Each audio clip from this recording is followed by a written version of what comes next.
I'm back, guys.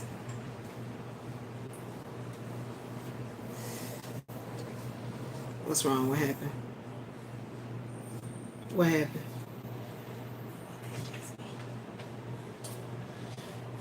What you in there doing?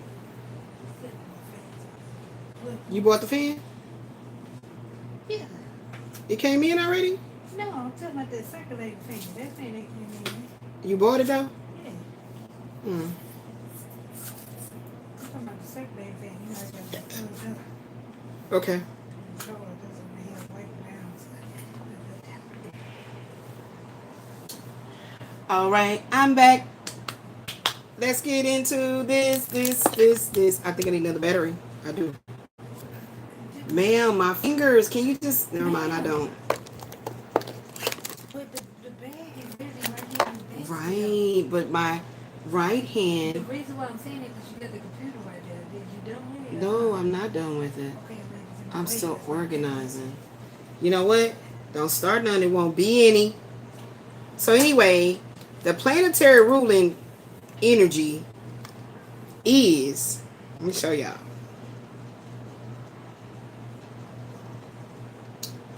Jupiter, baby. In my Jupiter, baby, we literally have 10 of cups, 10 of diamonds. Woo-wee! Sound like some clearing of the way to me. Ooh-wee! Sound like some clearing of the way to me. Yes. Wishes fulfilled. So even that, why you take away my light? It's a shadow box in my eye. Thank you. Even though this says 5 of Wands, we got the 5 of Keys for the wishes fulfilled. Y'all see what came up on the random map. So regardless of what I was just talking about these apartments, these folks, these people, this stuff, I would love to tap in to see what could have been going on from a past life that is reflective of what they attempted to do to me in this particular lifetime. Let's check into that and see what's popping. Let's check into that and see what's popping. And we're going to go on ahead and take this 7 of Swords and this King of Wands and bring him on out here. Because that's what we're going to be starting our tarot with. Okay, so we're going to go ahead and match those tarot cards with these cards. Okay. Let's do that. First and foremost.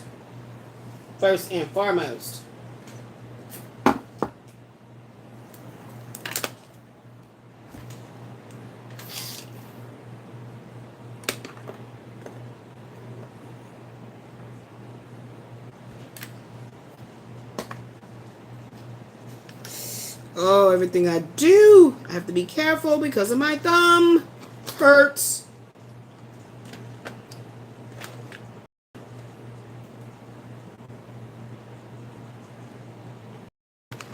So,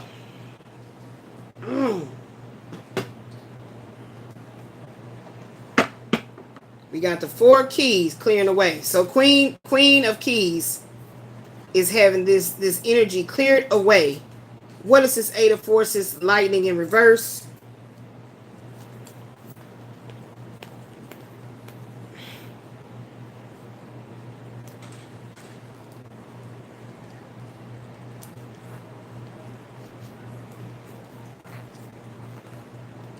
We got the 10 of Cups. That's Jupiter on the okay, so the 8 of Forces is 8 of Spades. And in the, oh no, this is 9. That's 9. That's 9. That's 9. That's not the right card.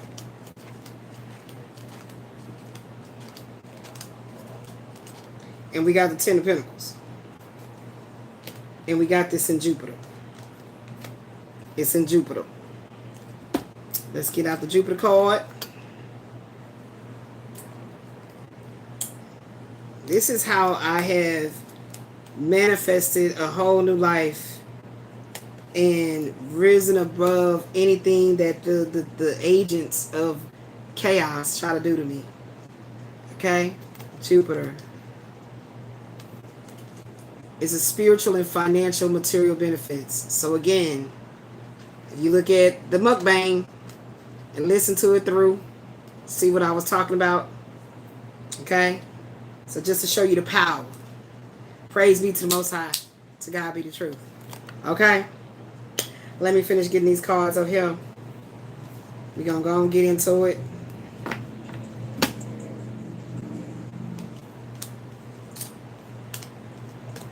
And y'all know, I mean, like, I have not, something is shifting. I felt the shift the other night ago.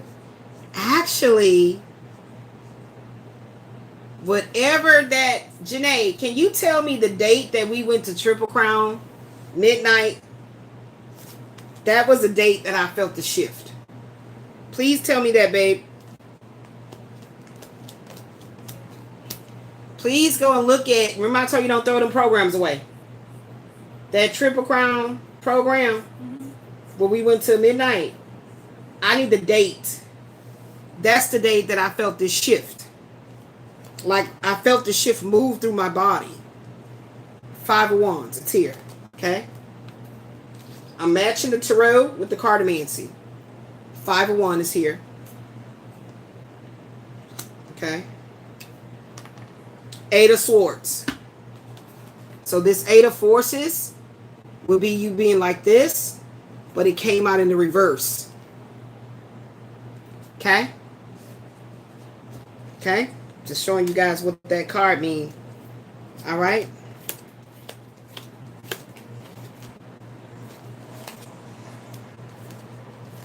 So obviously, I'm living out something from a past life.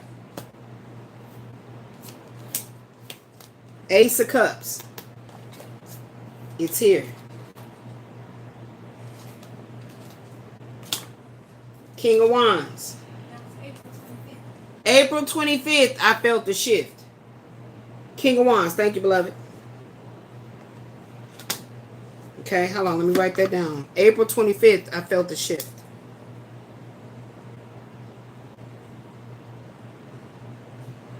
I felt it. And I do believe it was already after midnight. Okay. 6 of Cups.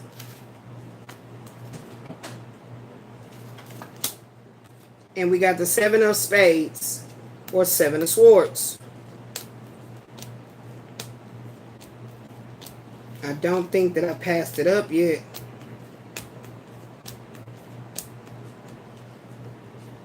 Yep, it was at the bottom. Remember when we read this the last time, it's not negative.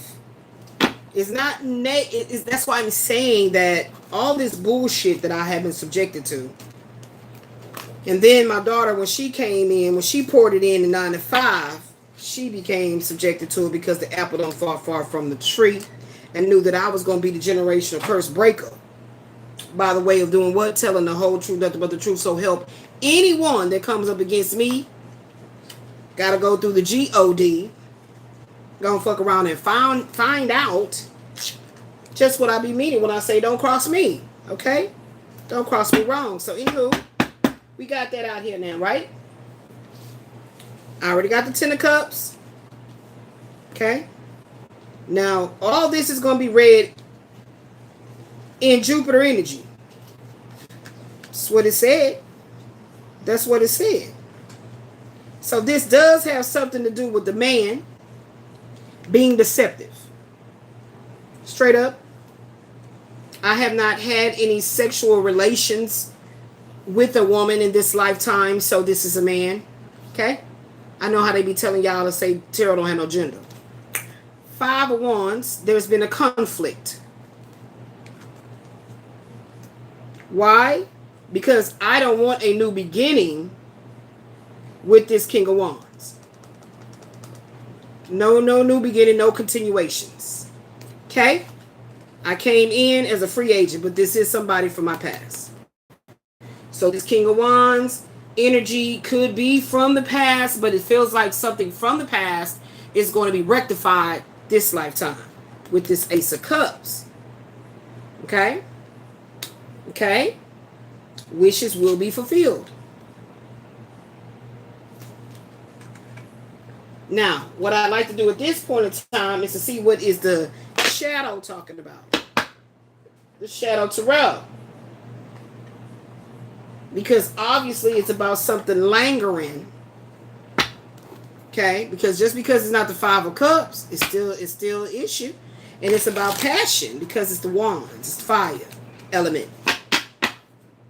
Okay? I call in the element of fire for love's compassion.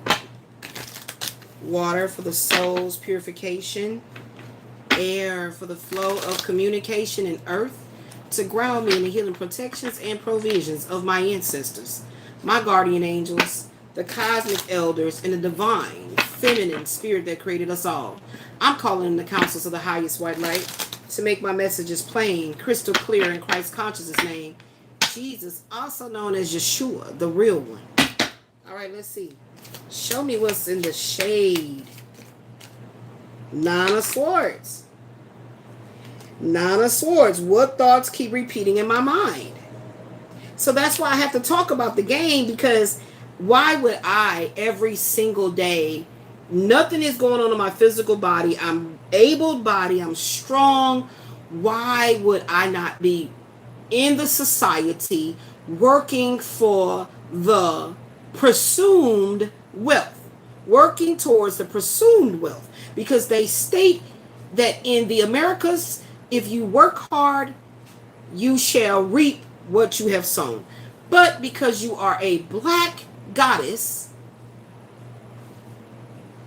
because it's got to be something about the God in me that the devil in them is trying to fight. It's got to be something about the God in me that the devil in them is trying to fight. Got to be. So it's not my thoughts. We're past that. We're past that, okay? So let's go ahead and put that over here. We're past that. We're past that. And as I was going to say in the mukbang, something shifted and I started feeling different. And I don't want to speak about it too fast because some might be like matriculating that I don't want to sideswipe or sidestep or prevent from coming full circle completion.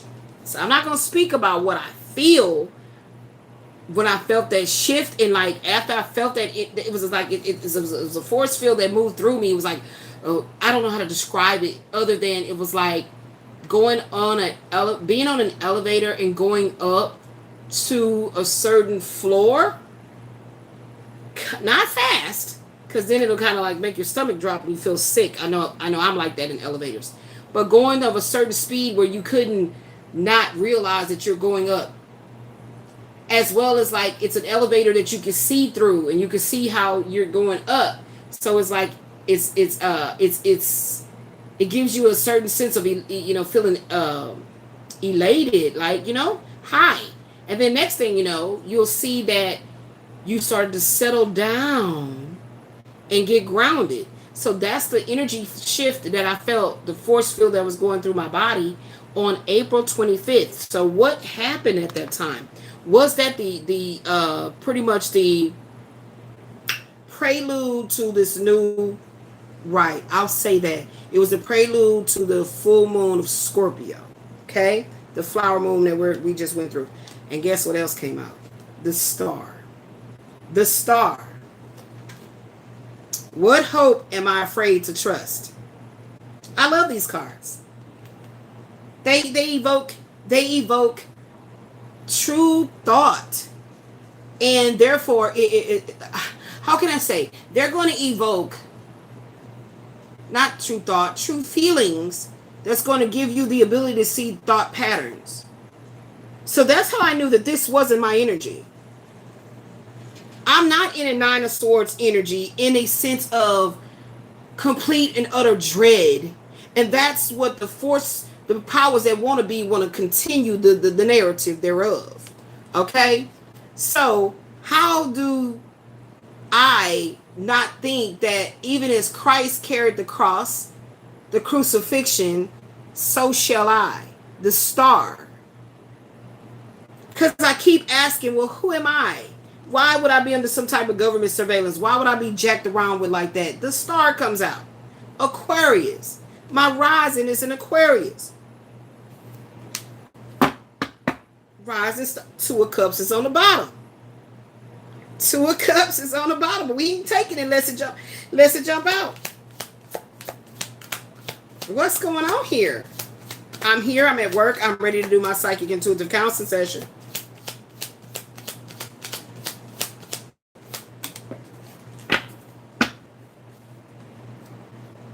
Page of Wands. What new desire am I exploring? So when we had the devil out here, okay,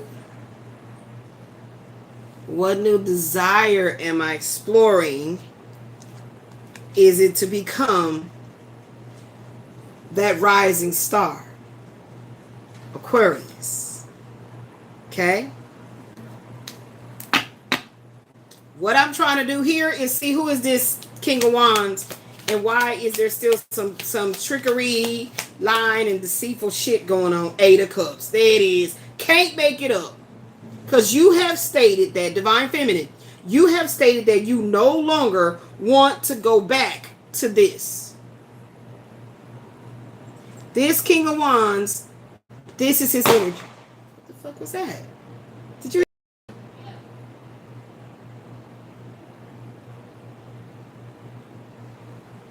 This King of Wands is in this Seven of Spades energy. Okay? This King of Wands is in the Seven of Spades energy. And this is what's continually trying to stir up this karmic energy or this chaotic energy. Because they do not want you to do what? Walk away. They don't want you to walk away. And by you tempting to walk away is why they are in this Nine of Swords energy, not you. You know that this timeline has been over with. Most High God has said, you ain't got to worry about nothing, beloved. So we finna read this lightning force in the reverse. Because I'm clearing the way for you. Okay? I'm clearing the way from you. So this person right here, even if this is a group of men, but this is the ringleader, it doesn't fucking matter. They're gonna continue to be all sad as a damn pissy puppy because you're moving forward. Your way has been cleared, beloved.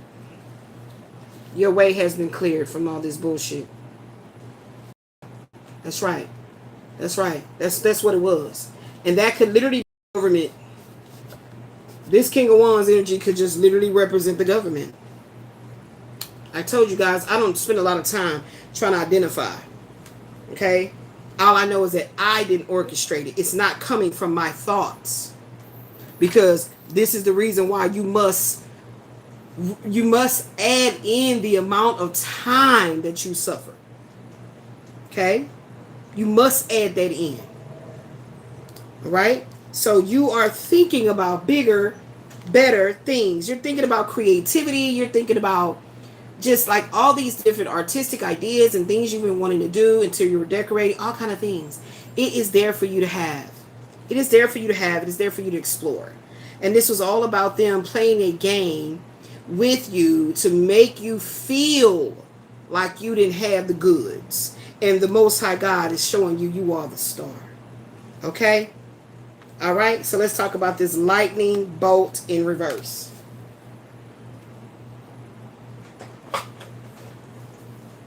And then we're going to end it with this, the Jupiter 10 of Cups, 10 of Diamonds. It's right there in my cards of destiny. So, see, they be doing all kind of things. Y'all think that'd be a coincidence that some kind of pow sound? No, that's not a coincidence. I just talked about that in the mukbang. This is the shit that they said is a stage. These apartments is a stage, okay? Just like they feel like the whole world is actually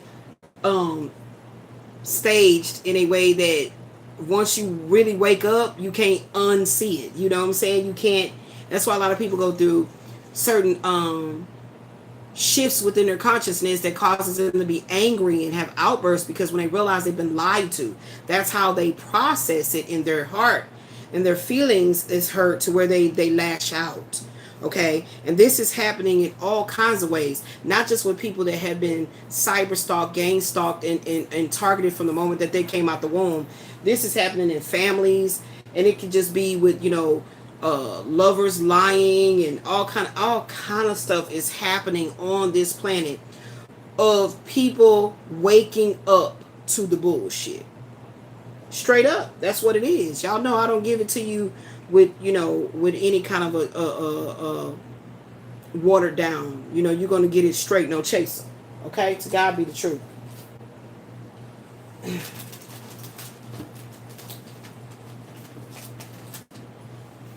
To God be the truth. Okay. And what it's put in mind is like that movie, The Evil Eye. That's what it's put in mind. Like that movie, The Evil Eye. Like haunting you. You know what I'm saying?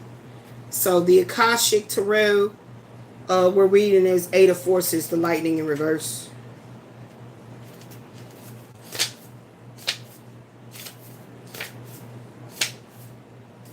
All right, the lightning bolt in reverse. This is an exceptional time of dynamic force and energy. You may have suffered a loss, but the storm is dispersing. Some cleanup might be required. Can't make it up. Can't make it up. Can't make it up. Some cleanup might be required, but it's time to set down new roots, to seek new ground and new growth. Apply your energy to whatever compels you right now. So I was talking about the creativity, you know, art. For me, it's my green thumb. It's my love of my plants and nature. And I'm seeing all these videos of the dogs and the cats and stuff. And I was like, I want to get back with my animals. And, you know, I really want a life that is so full of peace, but not something to where I'm shunned away from the rest of the world. I still have work here to do. I still have a voice to wake people up consciously, you know, and, you know, have them be aware of self, and how, like Michael said, it starts with the man in you, the man in the mirror. If you want to make the world a better place, take a look at yourself and make that change. Okay? I have a voice that can raise the dead. And so that's what I'm going to do. The Most High God gave it to me, and I triple dog dare motherfucker try to stop me. Fuck around and find out.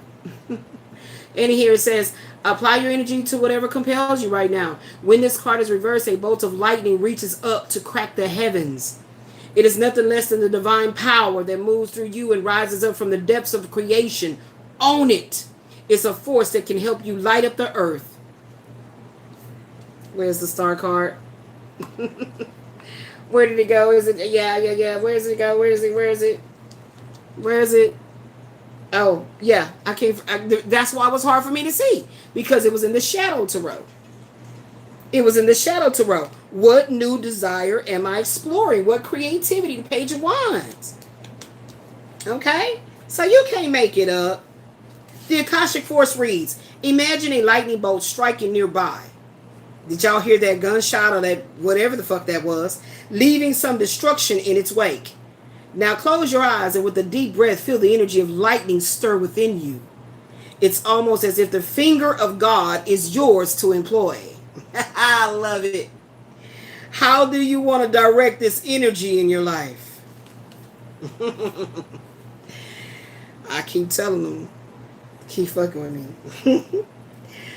Woo! Okay, so what's next in line is, what else do we have on the board?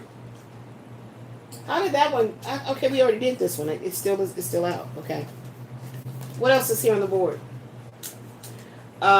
Yes. Uriel and the Sphinx. Uriel and the Sphinx, as it was talking about the finger of God. Being gifted the finger of God. Okay? We're going to read Uriel and the Sphinx. And that's when I did say we were talking about the devil card. we are still going to talk about the devil card. Let me get it out again.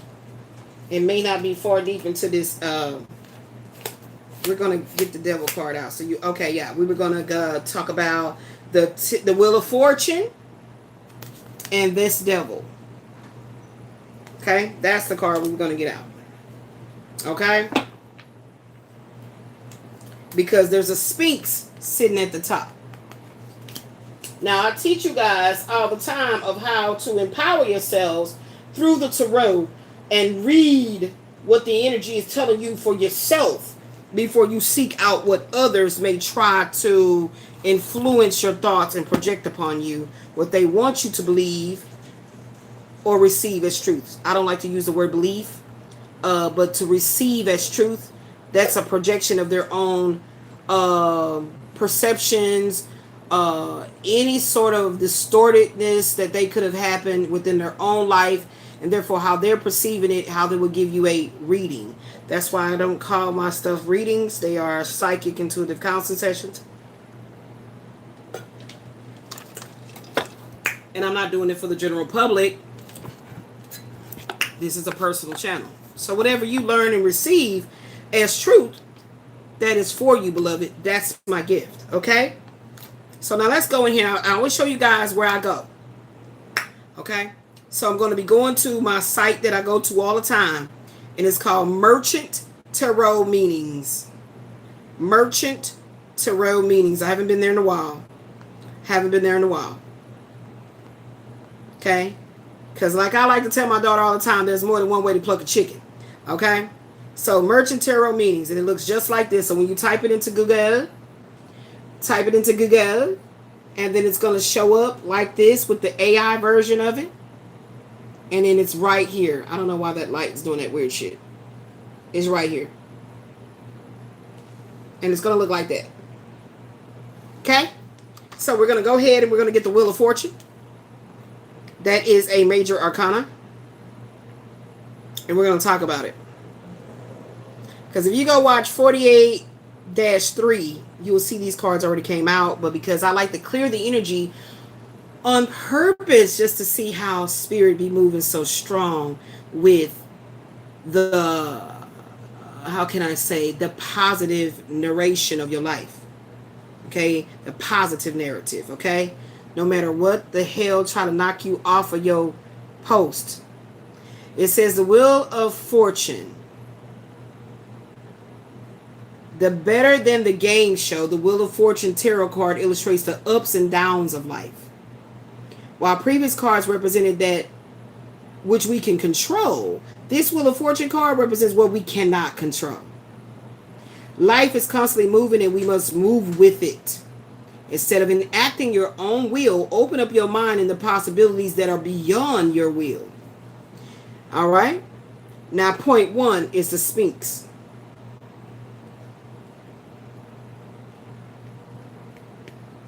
He's the same Sphinx right here. Okay? Point 1, the Sphinx. On top of the wheel sits a Sphinx carrying a sword. Like the Sphinxes in the Chariot card, the Sphinx here represents the mystery of life. So even when they try to like tear down anything about, you know, Egypt, Africa, it's right here. All the truth of matter you're going through in life can be found and recognized within the tarot. Okay? Within the tarot. All right? It says part human and part animal. What else do we know to be the part human, part animal? The centaur, right? Sagittarius. The Sphinx illustrates the unity in division.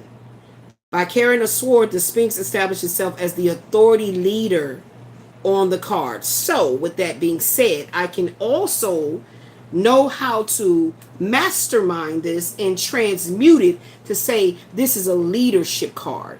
There's a force field, 7 of Swords, that's fighting against my sense of ownership, of my ability to lead and drive my own starship, my own Merkaba, activated.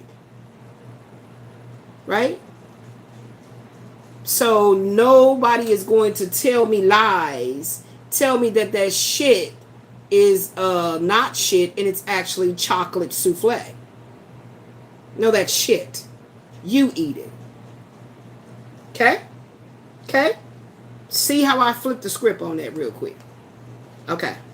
Over the lies that I have the power, the truth. So I do know how to, you know, I told you guys I'm not a tarot reader, but I know how to read the energies through the tarot. Okay? Anywho, there is a difference. Point 2, the snake. He right here. A little squiggly snake. On the left side of the wheel, there is a snake falling down. This snake is the Egyptian god Seth or Typhon. He is the god of evil and represents the negative life force that we experience. Point 3 is Anubis on the right of the wheel. Yeah, there you go. That is him. The red one. The red one. That's Anubis. On the right of the wheel, there is a jackal rising up. This jackal is the Egyptian god Anubis. He is the god that accompanies dead souls back to life through reincarnation. Anubis represents the positive life force we experience. So how is it that everything about this world is flipped?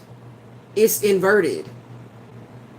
And if you don't activate your Merkaba, your starship, your third eye, your direct connection to source, you must activate it, because the goal of the dark forces is to keep you subdued, to keep you sleep, keep you compliant. Okay? The oldest game in the book. I mean, come on. Anubis represents the positive life force we experience. So how is it that, you know, the snake, you see how they interpreted it as in the Garden of Eden, that the snake, you know, came and tempted Eve, and right? And how even on the caduceus they have the snake. Life is literally like a pictorial. Like, you got to read what's going on through the pictures, through the graphics. Okay? Together, Seth and Anubis balance each other out. Take the with the sweet. Don't ever think that it's going to be all about sweet. Because balance too. This is why people that are stupid rich do stupid shit. You know what I mean? It's like, well, damn, okay, I can do any and all good. But what if it was always the devil in their heart wanting to do wrong the whole time? Just was waiting for the money to do it. The connections. The network. So don't get shocked of all the nasty evil shit you see. I feel like when it comes to social media and you notice that your feed gets flooded with all this ghetto hood ratchet shit, especially if you black, I don't care if it's Instagram, wherever you at, just do yourself a favor and deplug, decompress, unplug, because you have the right to choose what it is you're consuming. And so stop consuming it, and please work real hard to not become a part of it. Okay? Together, Seth and Anubis balance each other out, resulting in the equilibrium illustrated by this Sphinx. Point 4, Latin characters, Torah. On the wheel there is inscribed 4 Latin characters, Torah, T-O-R-A. These letters bear a few connotations. They could stand for Torah, the Torah, or the Hebrew law. This would be a reiteration of the scroll found in the High Priestess card. They could also stand for the Latin word rota, which means the wheel. Or they could simply stand for tarot. The multiple interpretations relate to the multiple ways one can view tarot. So when I say I'm not a tarot reader in the traditional sense of what you guys are seeing going on YouTube, I think I proved that to I think I proved that to many onlookers by the way that I speak about the tarot and I break it down and I show. Mind you, Jupiter Pisces.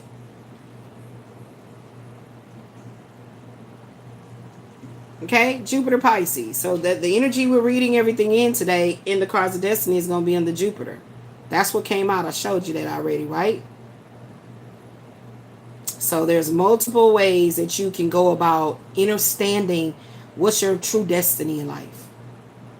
But the wheel will be turning consistently.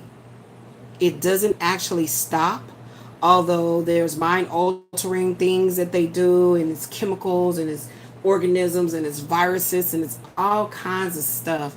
But overall, beloved, once you learn how to activate your inner power, your starship, it's nothing you can't accomplish in this world. And some of us that was gifted with a voice are one of the are at the top of the food chain, because there's life and death in the power of the tongue. So speak life over yourself, speak life over others, and always speak the truth, baby. Speak the truth. All right? Point 5, Hebrew letters, YHVH. On the wheel, there is inscribed for Hebrew letters, YHVH. This is the Hebrew tetragrammaton, or the unutterable name of God, because it has no consonants, right? No vowels. It's all consonants. The mystery and unutterable nature of the name feeds into the identity of the Sphinx and the overall wonder of Tarot. Okay? Point 6. Remember, I was talking about your starship. That's knowing how to operate in a mental space of, how can I say, always knowing how to switch and change and develop, take away, increase. You got to know how to flip the script, is what I like to call it. And that is a form of mental alchemy. All right? So the alchemical characters on the wheel, there's inscribed 4 alchemical characters: mercury, sulfur, water, salt. These 4 elements are all of creation. So I think they was also, I was reading up about them saying that there was the King Solomon and something like that about, I was reading up, but I'm not going to try to go too deep into it because I forget all my notes and everything that I wrote down about these 4 elements of creation. They are the 4 suits that the magician is using to create anything at will. They are everything within the material world. Okay? I like to call it the actual elements of weather. Okay? They pointed out to me a long time ago, before I even started that prayer that I say, that incantation that I say all the time. But again, all these things are in my notes. Point 7, the beast in the 4 corners. All right, the beast in the 4 corners.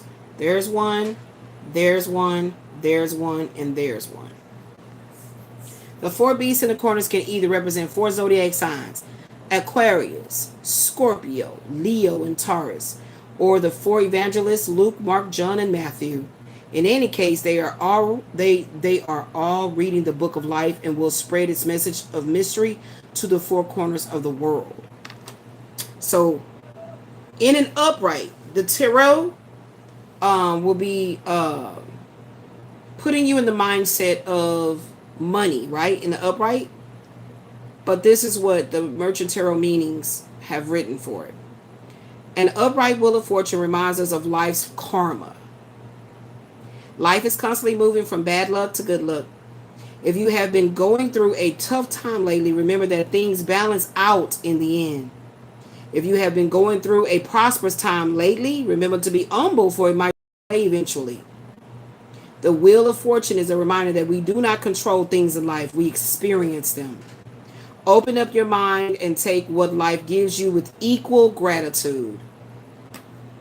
So everything that I was talking about in the mukbang and all the other videos that's here, that's why I said they had to be a damn fool if they thought that I was just gonna just sit back, whine, and or try to like attract people in that literally would have been cool with me staying in this same position, because that way they would have some type of sense of power. It's crazy, man. A reverse wheel of fortune. Maybe we are taking too much control in our life.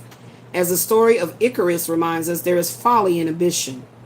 A lack of recognition of life's fluidity may lead to arrogant mistakes and karmic retribution. Take a moment to humble yourself before the wheel and to experience life as it is. So what I like to say with I know I haven't been saying this lately because that's the energy shift that I told you I've been feeling. I got to get it out while I can. But like I was saying, I approach every psychic intuitive counsel session with gratitude and humility. Okay? That's right. So that's why if tears need to be evoked, to cleanse my heart, I'm for it. I'm never going to push it down and push it away. So obviously, if Jupiter in Pisces is here, and I know in my natal chart I have Jupiter in Pisces, and then I'm looking at my cards of destiny and it's saying to me that 10 of Pentacles is 10 of Cups is in the forecast. Thank you, Ashley. It's in the forecast, and let me tell you what that tells me. Keep on keeping on. Yeah. So now let's go ahead and read Ural and the Sphinx. 21. So I just gave you guys an inside look into the Wheel of Fortune. So when I see it come up, I know that means, hey, it's about to go down.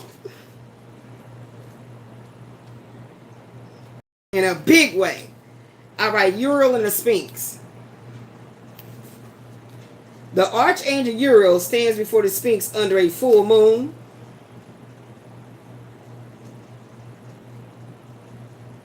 Yep, that full moon in Scorpio.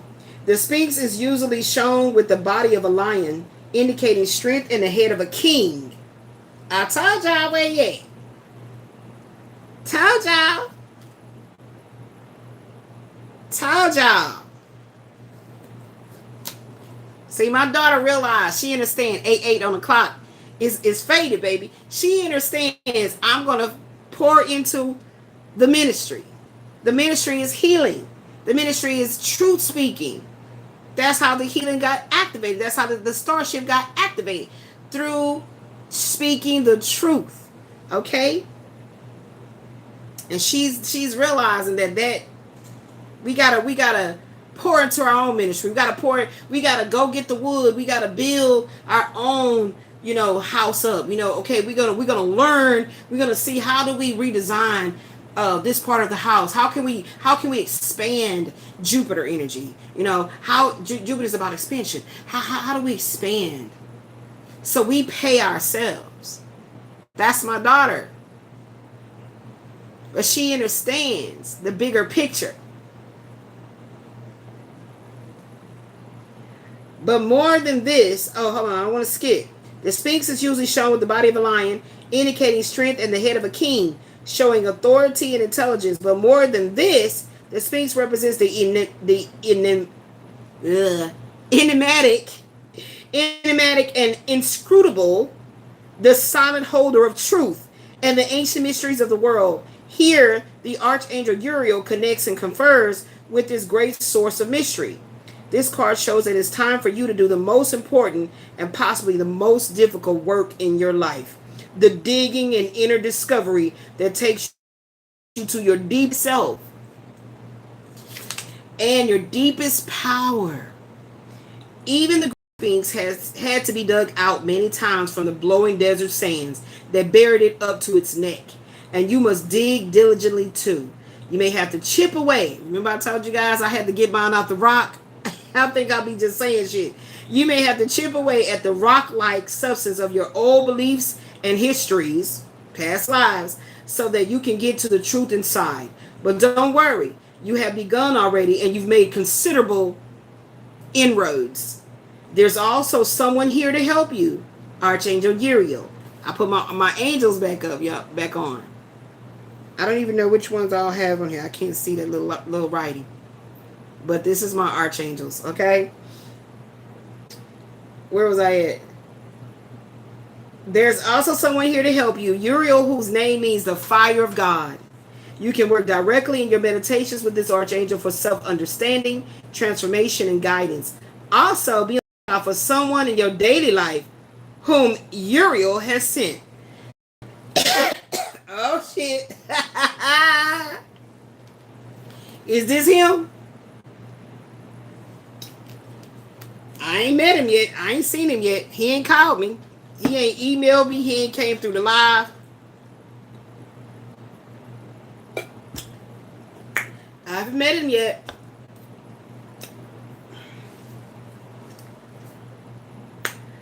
Woo! Also be on the lookout for someone in your daily life whom Uriel has sent. My throat tickling. This could be a teacher, a mentor, or even a new friend who shares a kinship with you about this inner quest. It is a relationship of great value that comes in a time of profound power. Don't diminish to these. Don't diminish the importance of this phase. It is this work that leads you to your initiate. Remember, I kept saying the word initiation.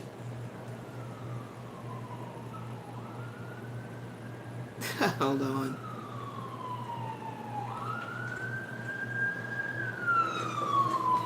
Okay. So, where was I? This could be a teacher, a mentor, or even a new friend who shares a kinship with you about this inner quest. It is a relationship of great value that comes in a time of profound power. Don't diminish the importance of this phase. It is this work that leads you to your initiation into your higher power. I was talking about that initiation, wasn't I?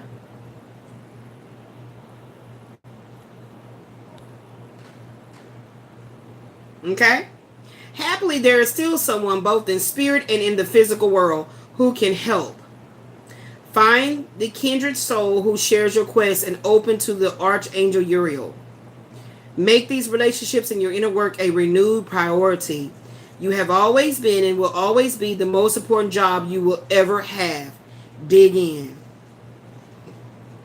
The Akashic Force reads, since the Archangel Uriel you and send his energy into you, take a deep breath and feel yourself filled with the desire to carve out a new life for yourself. Let this force and purpose swell within you. With them, you can blast away the old and create this new life in every moment. Okay? You can blast away the old and create that new life in every moment. So Archangel Uriel, thank you so much. Archangel Michael, Raphael, and everybody else. Oh, wow. So we have that here. And that is indicative of this star power. We have this here. Okay? Praise be to the Most High God. So, I don't know. This is the way it's coming out. So let's see what could have been happening in a past life that could be possibly affecting this one. Or is it all happening simultaneously? As they always indicate that, you know, you still be living out.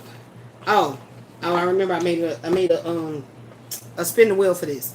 So let's spin the wheel and see which card is going to be. I like it that better because I don't want to shuffle because my thumb hurts.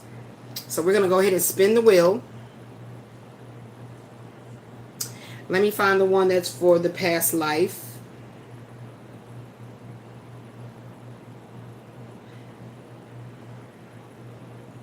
I would like to know which one of these men are from my past life. So let's just look at that first. Which man from my past life is here in this one to greatly affect it? So let's see.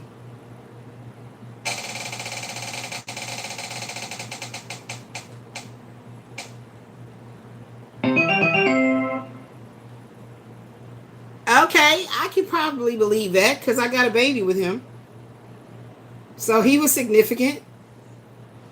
Okay. In order for my daughter to be here, he's very significant. Okay. So, baby daddy. All right. Who else?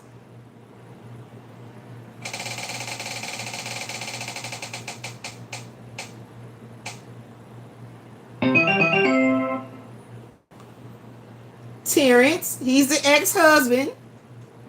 Okay. That's interesting. Who else?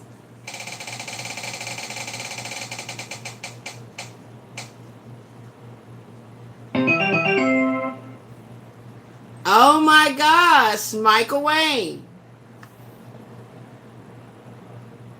Michael Wayne. So there's 3 men, right? Okay. I want to see which one of these 3 men is the most dominating energy. Like this person is. I got some shit to go through with them in this lifetime. Like, Spirit, you know what I'm asking. Like, which one was it that was going to be this 7 of Swords, King of Wands energy? Like, going to be this deceitful, this... Who is it? Who is it? And no, I'm not necessarily thinking it's going to be Quasi at all. I really want to know.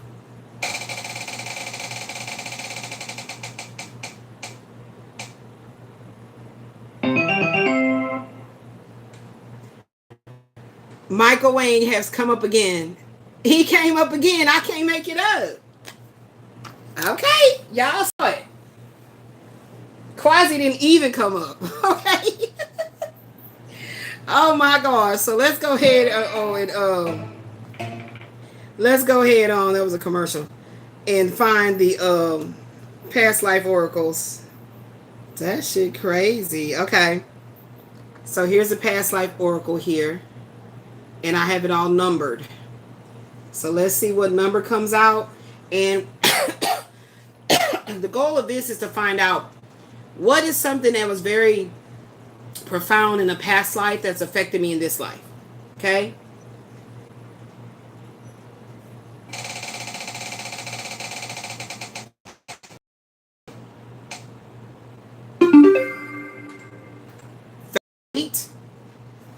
So let's see what card is number 38. And I have the numbers down here on the bottom. So 38.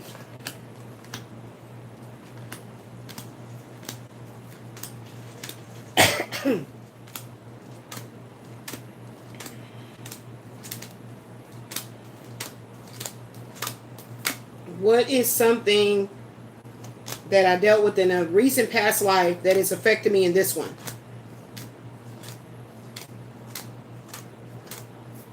Where's 38 at? Oh, my hand hurts so bad. All right, here's 38.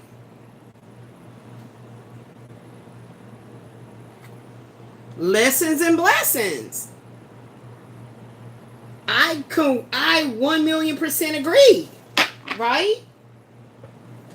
Lessons and blessings. So why is my shirt always twisted? Let's see what it says. I can completely agree. Lessons and blessings.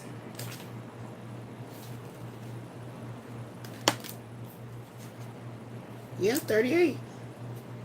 Oh, okay. Well, okay. I had to remember how I did it. It's not the page 38. It's not the page 38. There's only 38. How many cards? How many cards is there?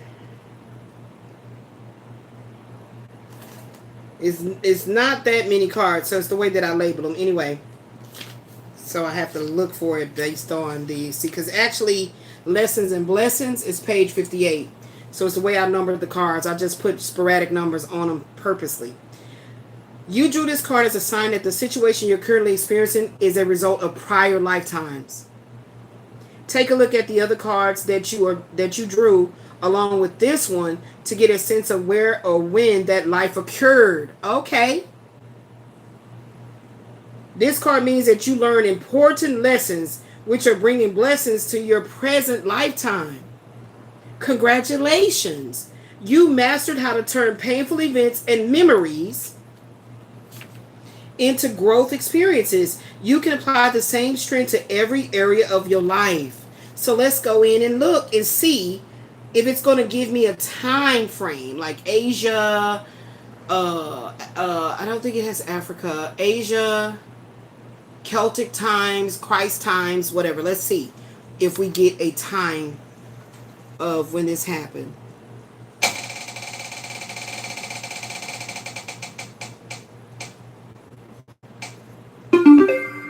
Wow, 37. Interesting. Remember, the card numbers are down there. Let's go find them.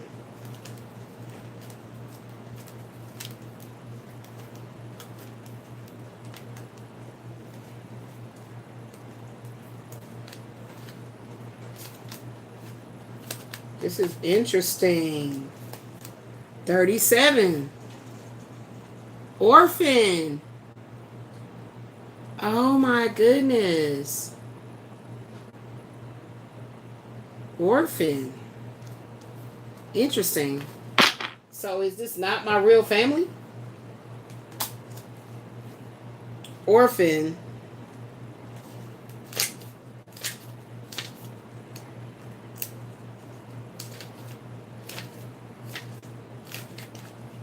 You drew this card because you had one or more past lives as an orphan. This is creating a current life abandonment fear for you.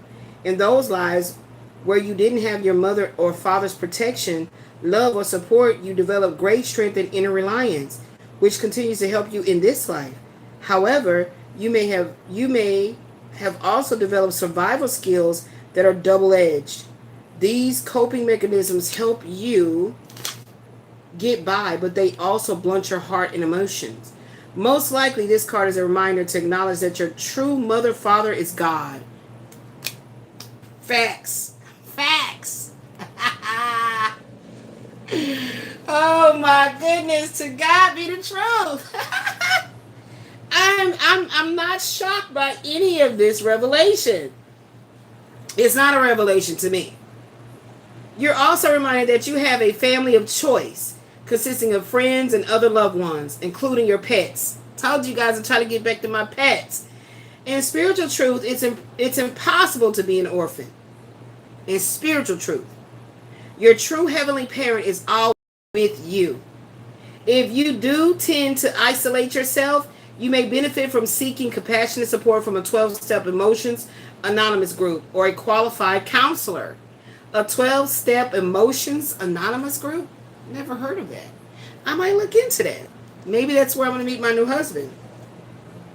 Let me look into that. A 12 steps emotional. I never heard of that. Does that exist?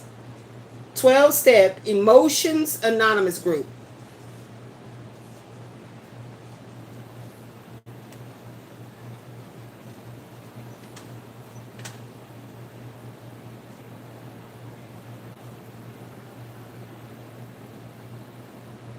We'll see. This thumb is really, really dragging me down. Seriously. Or some kind of counselor. So we'll see. I became my own counselor.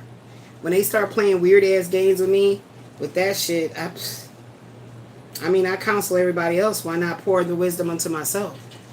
Okay, so this is lining up. Is there anything else you want to tell me about a location? Location. What is it that I should be paying attention to? 41. 41. 41. This is my third and last card. 41. 41. Unrequited love. Man, you can't make it up. You can't make it up. Unrequited love. Oh, you can't make it up. You can't make it up.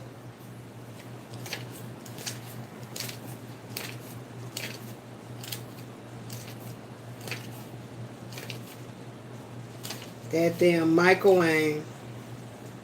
This card indicates that you had a painful experience with unrequited love in a prior lifetime. The person you love deeply didn't share your feelings. Or you may have been betrayed or abandoned. Terrence, the betrayal.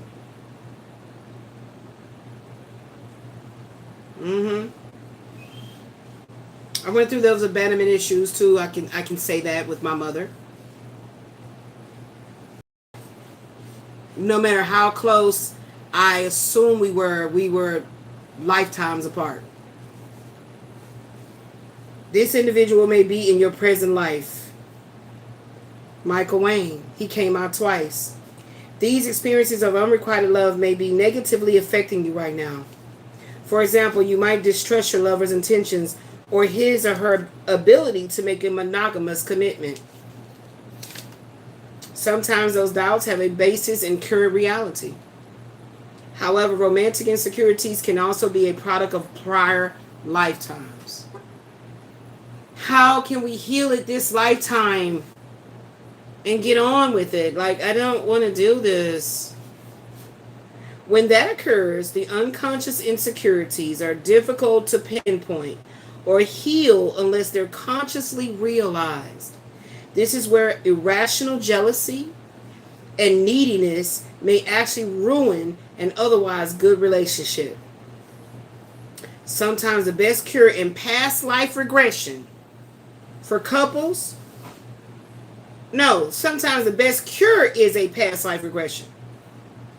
So that you both can remember the situation that caused you pain in other lives. So, but what if he ain't trying to wake up, he ain't trying to get in order and get in alignment, and then I ain't got time to wait because I'm way older than he is, and this happened to happen. This had to happen like this for a reason. So I'm not going to rock the boat. I want to talk deeper about the feelings that I felt in that shift that I felt, but it's not the time. But I will circle back around to the feelings that came over me on this shift, that I felt April 25th. Okay? Let me see what was actually happening in the celestial aspect of things. So let's see. Was there a moon at that time?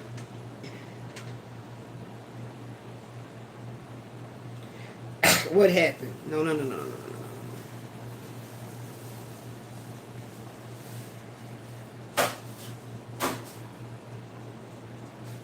April 2026 is an intensely active, forward-moving month characterized by powerful stellium in Aries.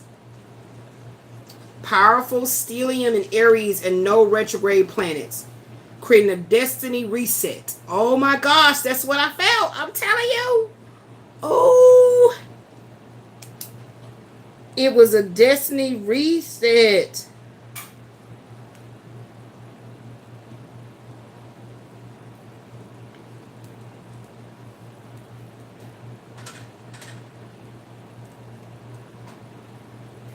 And that happened in a stellium in Aries. And Michael is an Aries.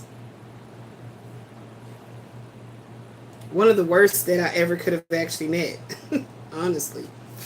He is a fucking Hellcat. In Aries. With no retrograde. So creating a destiny reset. Favoring bold action. Initiation. I keep talking about the initiation. And career breakthroughs. The month shifts from a relationship-focused Libra. That's part of the shift that I felt. In April, it shifted from a relationship-focused Libra full moon on April 1st into fiery, transformative energy demanding accountability, particularly with the major Mars, Saturn, Neptune alignment in Aries. Child, boy, bye.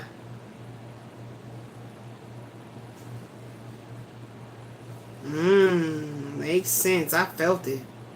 I freaking felt it. I felt like, oh, there's a Saturn conjunction. A high-pressure destiny moment requiring responsible action. Uranus entered into Gemini. OMG. Okay, there it is. I knew I already seen this before. I was like, no, it was something I saw. Uranus in Gemini. I felt the shift.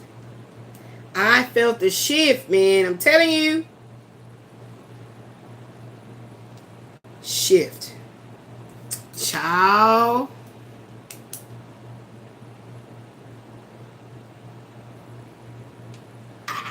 And I have Aries somewhere. Where's the Aries at? I can't remember. I don't think it's in my Western chart, but it's definitely in my Indian chart. I can't remember.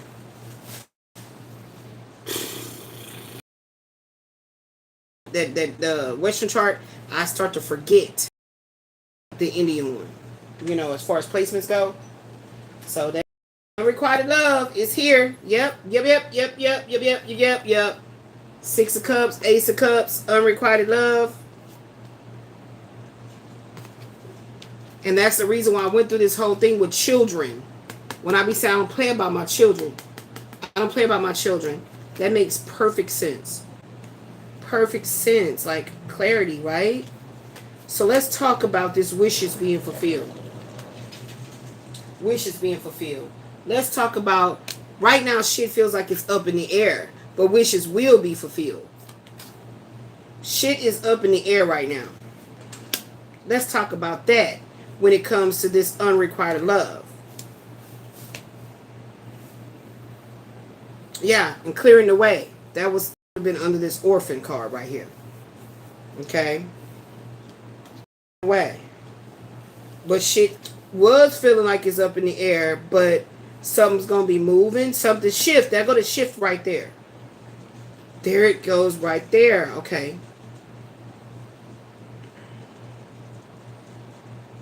Up in the air. It makes sense. I mean, because something didn't make sense. It was like he really didn't want to talk shit to me or really be mean or something. And I kept wondering, like, why don't he just tell me to go the fuck away? If he don't feel like being bothered with me, I ain't his type. I ain't his cup of tea.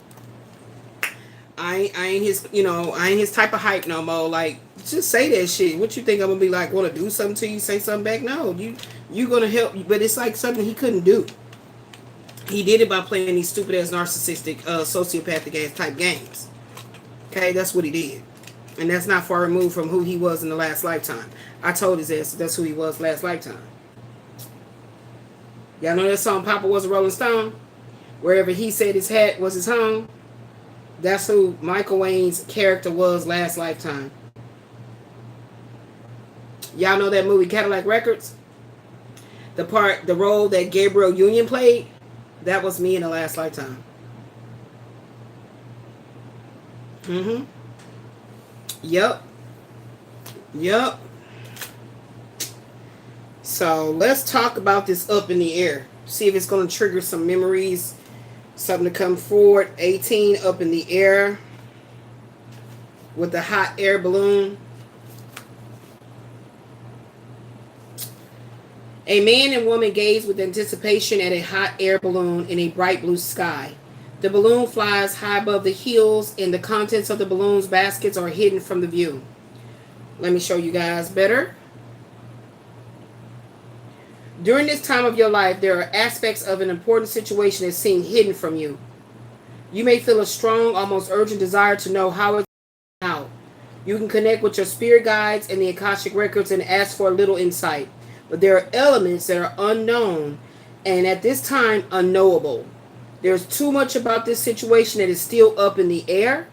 This could be due to the influence of others who are undecided, or some events may not have yet come to pass, or unexpected discoveries are yet to be made. Trust is the only way for you to know. Wait a minute. Trust is the only way for you right now.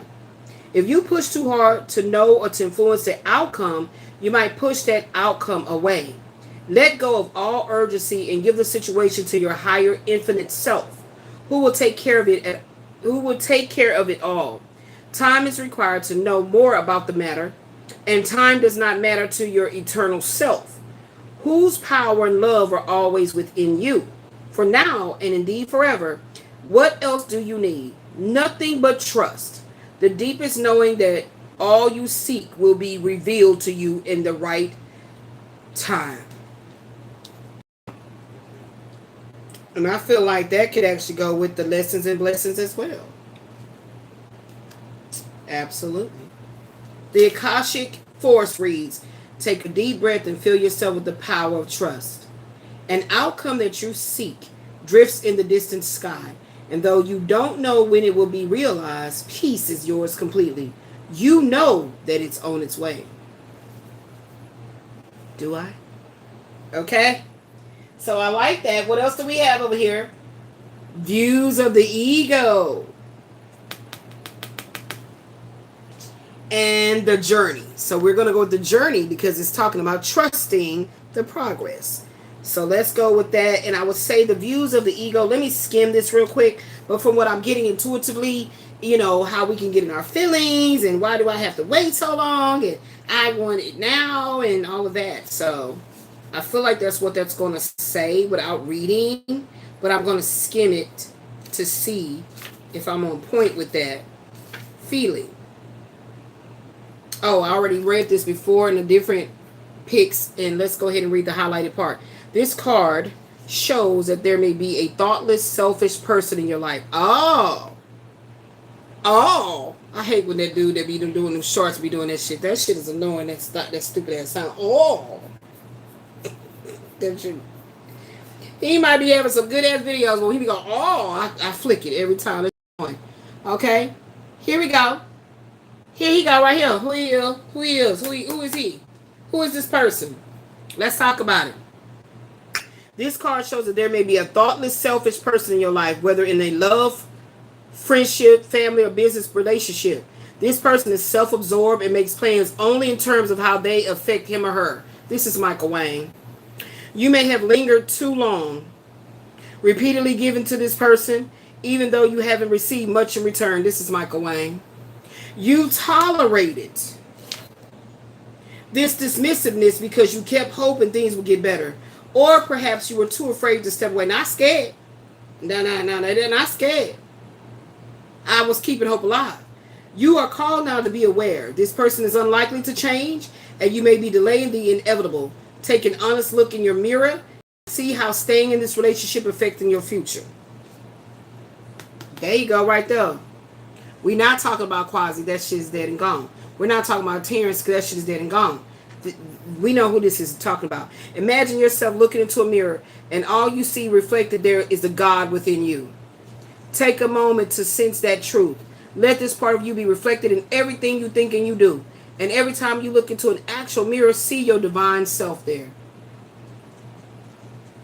So that even went even deeper to clear up that Seven of Swords. That went in even deeper to clear up that Seven of Swords. So what have we talked about today? Let's keep these cards in alignment. So yeah, that's him. That's him. That's Six of Cups from the past. So the Most High God, yeah, there's a conflict of interest with your future. The Most High God said you got an Ace of Cups coming. You got an Ace of Cups coming. So this is him with this unrequited love. You had to learn these lessons so you can receive your blessings. And don't allow nobody to make you feel like you not good enough. Don't allow anybody, divine feminine, don't allow any man to make, whether it's your daddy, your father, whoever it is, masculine energies in your life make you feel like you are not good enough. So this unrequited love is that up in the air energy with this ego energy. Yep. And this is that person right here. So the wheel of fortune is moving in your favor. Your wishes are going to be fulfilled, beloved, with this Jupiter energy. Because you real the Most High God has always been there for you to clear the way. And then we're talking about the journey. The journey to the Ace of Cups. The journey to the Ace of Cups. That's what we're going to be talking about, beloved. That's what we're about to be talking about. The journey to the Ace of Cups. That journey to the Ace of Cups is open up the door for this Ten of Cups and Ten of Pentacles. Okay, so we lining this up for the next picks. And we are talking about this Queen of Pentacles. Okay? This Queen of Pentacles. This journey, that's what we'll be talking about next. The journey. We're also going to be talking about how this Ace of Cups is going to lead you to your Ten of Pentacles, Ten of Cups. And I feel like this is just turning on that love light for the Most High. Strictly for the Most High. And the ministry. Okay? That's what it always seemed to be. Yeah, there you go right there. That's that king. That's him. Michael Wayne is that King of Wands. Yep. Yep. And I feel like it's just the energy of, because a King of Wands in reverse. Poorly prepared for leadership roles, impulsive, poor leadership, overbearing, and very arrogant. So that's why I feel straight up we're gonna turn that King of Wands in the reverse. And so you walking away from this shit because you no longer need to be in your head over somebody that's not worth your time. Okay? So yeah, the Wheel of Fortune is turning your wishes being fulfilled. Jupiter energy. That's right. You walking away from this. You no longer have to be subjected to this. Okay? So now we're going to be going on ahead because you have new ideas as a star energy, baby. You the star. So you're not an orphan, you're the star. That's right. And you came into a great awakening. You came into a great awakening, beloved. So let me go ahead and take my picture to put inside of my thumbnail. And we are going to actually say that one that was about being a past life. Let me see, do I got that over here? Ow, freaking AG money. Hurt. I mean, it freaking hurts, man. Fuck. Let's see. Do we got all this? I think I sent it to myself. Roadblock and spell. No, we're gonna to me, so I can put it on the thumbnail about the past life, because that's what this was, and we just took care of that. Okay, and so here's the picture that I need to get, and then we're gonna go ahead and get out our Akashic Tarot for the next picks, and I'm out.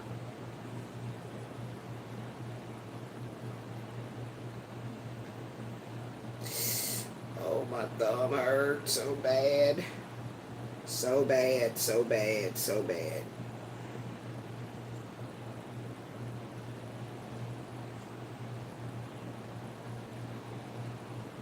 All right, I got it. I got it. So we can put all these up because we have used them. They're done. And we're gonna, I got it bounded in a, and these are very good cards to do counseling sessions for yourself, just in journaling. This is the actual book. Okay, very thick. And this is the box. It comes in a very nice box. The Akashic Tarot by Sharon Ann Klinger and Sandra Ann Taylor. So whoever really does love oracles and you don't have that one, go get it. Okay, it really is good for when you're doing shadow work and you're doing a lot of, contemplative thought, getting your thoughts in order, and journaling. And when you shuffle and you pull a card and then you read into it, and I promise it's magic. It's magic, okay? The power of changing your mind, okay? So we're done with all of this. We're going to go ahead and put this all up. Reordering the cards. We've already discussed this, and that's what's next. All right. Okay, let's get it, Elizabeth. Got your little vittles in you. Felt a little bit better. And look. The Wheel of Fortune's right there. Where have I left things to fate instead of choice? I love it. I love it. And it goes exactly with what we were talking about. Yeah. What consequences am I downplaying?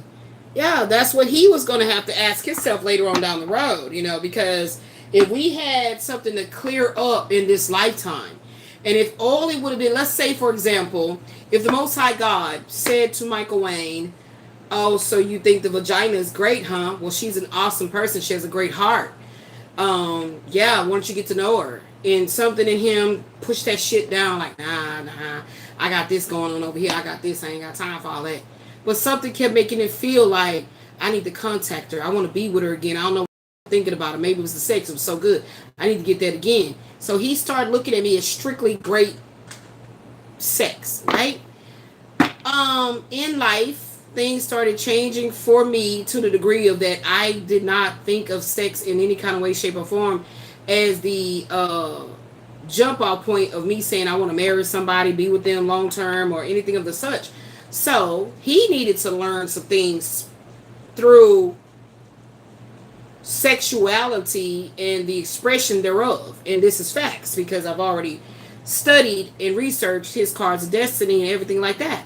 So I was like, okay, interesting. So this allowed me to open my mind and try to look at Michael from a perspective as him not being a creep, right? Because I look at it like if you go stalk a woman from 2006 when we met all the way to 2021. And now I say, okay, here I am. What's up? Time has happened and everything. So you feel like, oh, you got all this going on? I ain't got time for that. What if that literal turning his back on me to make me feel like an orphan was what needed to happen to activate my starship, my Merkaba, and put me on a 7 of roses journey? You see how the 7 keep coming up. But now I'm at a position where it's like, and I knew this was going to happen. I guess I can't talk about it. I knew this was going to happen. And I see when I felt that shift. So I feel like the powerful sexual energy that I was feeling for him was like this sense of like, let's create this new beginning.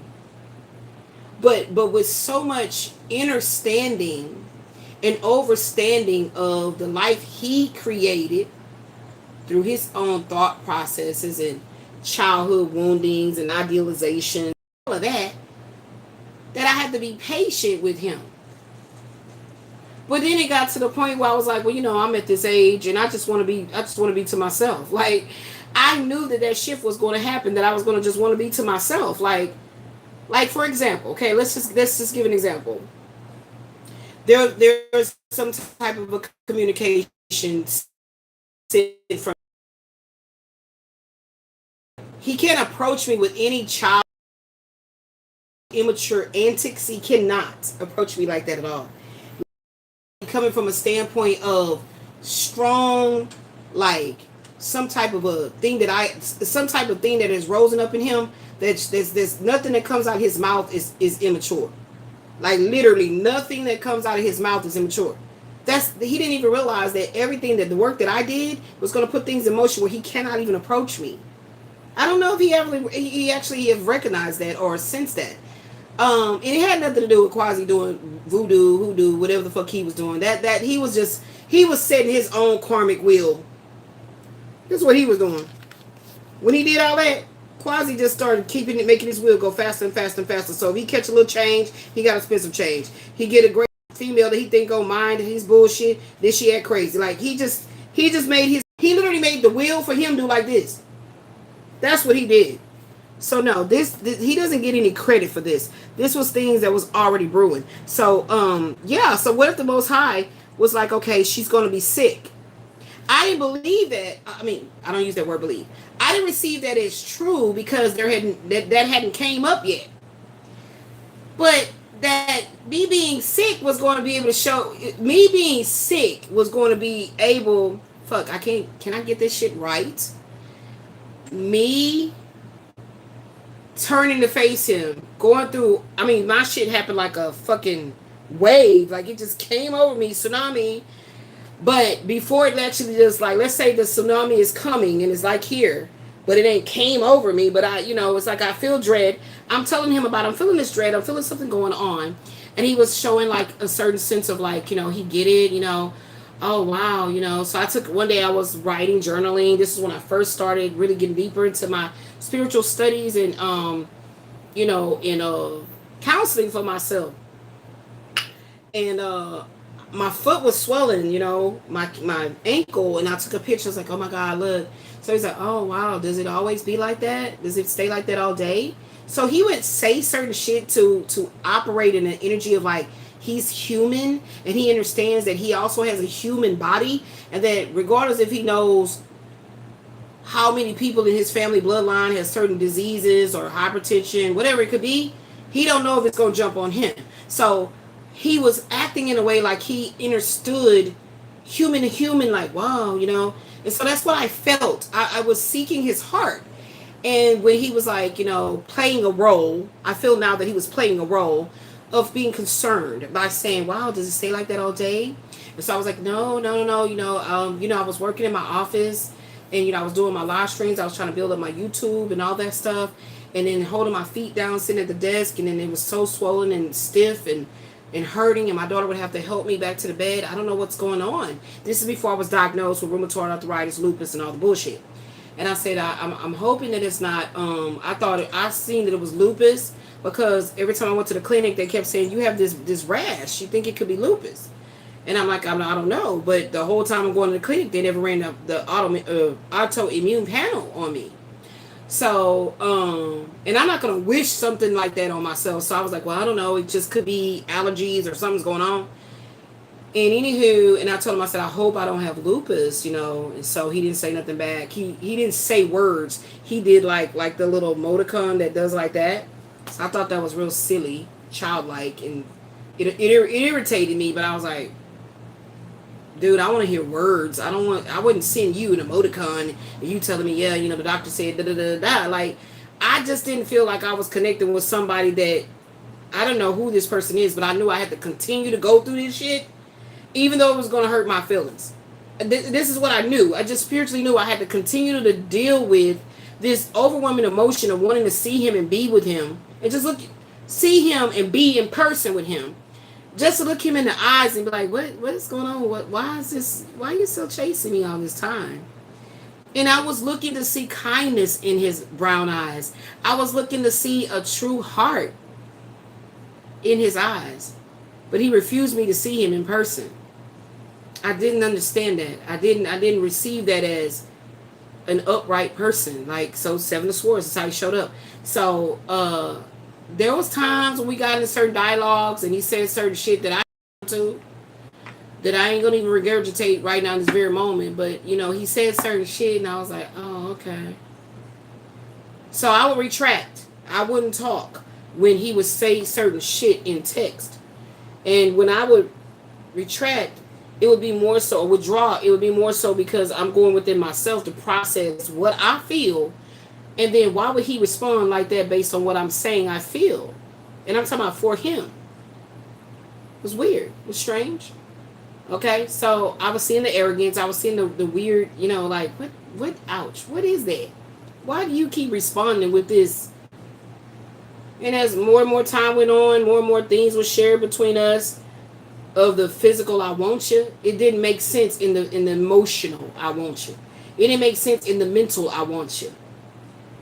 Okay, and I'm grateful that I met Quasi because it gave me an opportunity to be with somebody that was physically sexual chemistry first, and then I was like, well, you're so damn stupid, and we laughing and kikiing with each other, you know, like when I say first, like it was like a first instant attraction, but then like, you're so stupid, like you had me laughing, like that's how we were, and I was cool with that. I thought it was a breath of fresh air initially.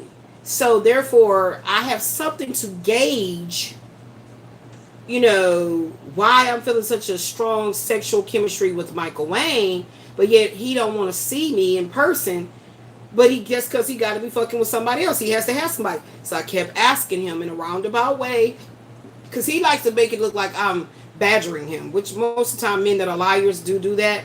So I was like, you know, I mean, so, you know, I would play it off like, you know, okay, boo, well, let me let you go. You know, I know you got your things you got to go do, you know, people you got to see. So I don't want to disturb you. I was always behaving in a way to give him an out. Like, get out. Like, quit contacting me. Quit talking to me. Get out. Because this shit is going to snowball. I can feel it. And there was one time we were communicating and I said, what the fuck is this? What are we doing? I said, do you feel that? And he responded, I feel it too.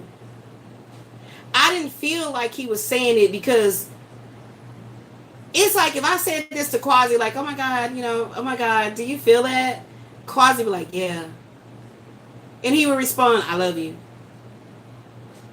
But because I don't play like that with that word love, and I don't play like that, so I would never allow Quasi to try to lure me into this weird ass energy of, I don't know. It's so fucking crazy how Michael and Quasi mirrors each other. Every time I talk about this shit, it always throws me off because I'm like, how the fuck is it that if me and Quasi's energy was extremely sexual, extremely passionate, but we liked each other's personality, right? But then something shifted. I don't even know what that shift was, but something shifted, was like, whose dick is this? This, what am I doing? This is not mine. What am I doing? It's like I woke up like, Liz, this ain't the man you want to be with. That's what the shift was with me. And I was like, well damn, well what? I wasn't even talking to Michael then, so I didn't even know what it was. I was like, what's going on with this? What is this energy? And I had to circle back around like, okay, is it Chris Williams? I'm like, ugh, no. Ugh. The great part about being with is like literally after being with Quasi, I realized that I never really had a thing for Chris Williams in the way that I need to have a thing for a man. And that was like a shocker. I was like, whoa. What? So sex is important. I woke up and was like, sex is very important to me. And me and Christopher Williams never had a sex life that was anything to write in my journal about or my diary. So Quasi literally wiped out the energy of Chris Williams. Both of their names are Chris, government names are Chris, but just so you can know who I'm talking about. Quasi actually wiped out the energy of Christopher Williams. So I was like, oh wow, that's crazy. But I was inviting. Like I tell a man every single time, it's gonna come a day that I'm gonna have this like click. Like it's like something I can hear inside of me, like it's like a shift, a downshift, or something like a click, and I wake up from what I thought I felt for you. So that's how I learned that I have to be more careful with that in my younger days. I have to be careful with that because all of a sudden I can realize, oh my God, I should be doing this. And then this man is like, girl, we together. And now I gotta fight. So I was like, no. So I started practicing abstinence. No sex. So when I was telling Michael that, he was like, yeah, let that be the case. No, nigga, that's the case. Ask Quasi. Ask him. Why you think he was doing all kind of throwing spells and shit to try to think he was going to make me come back to him or some shit? I don't know.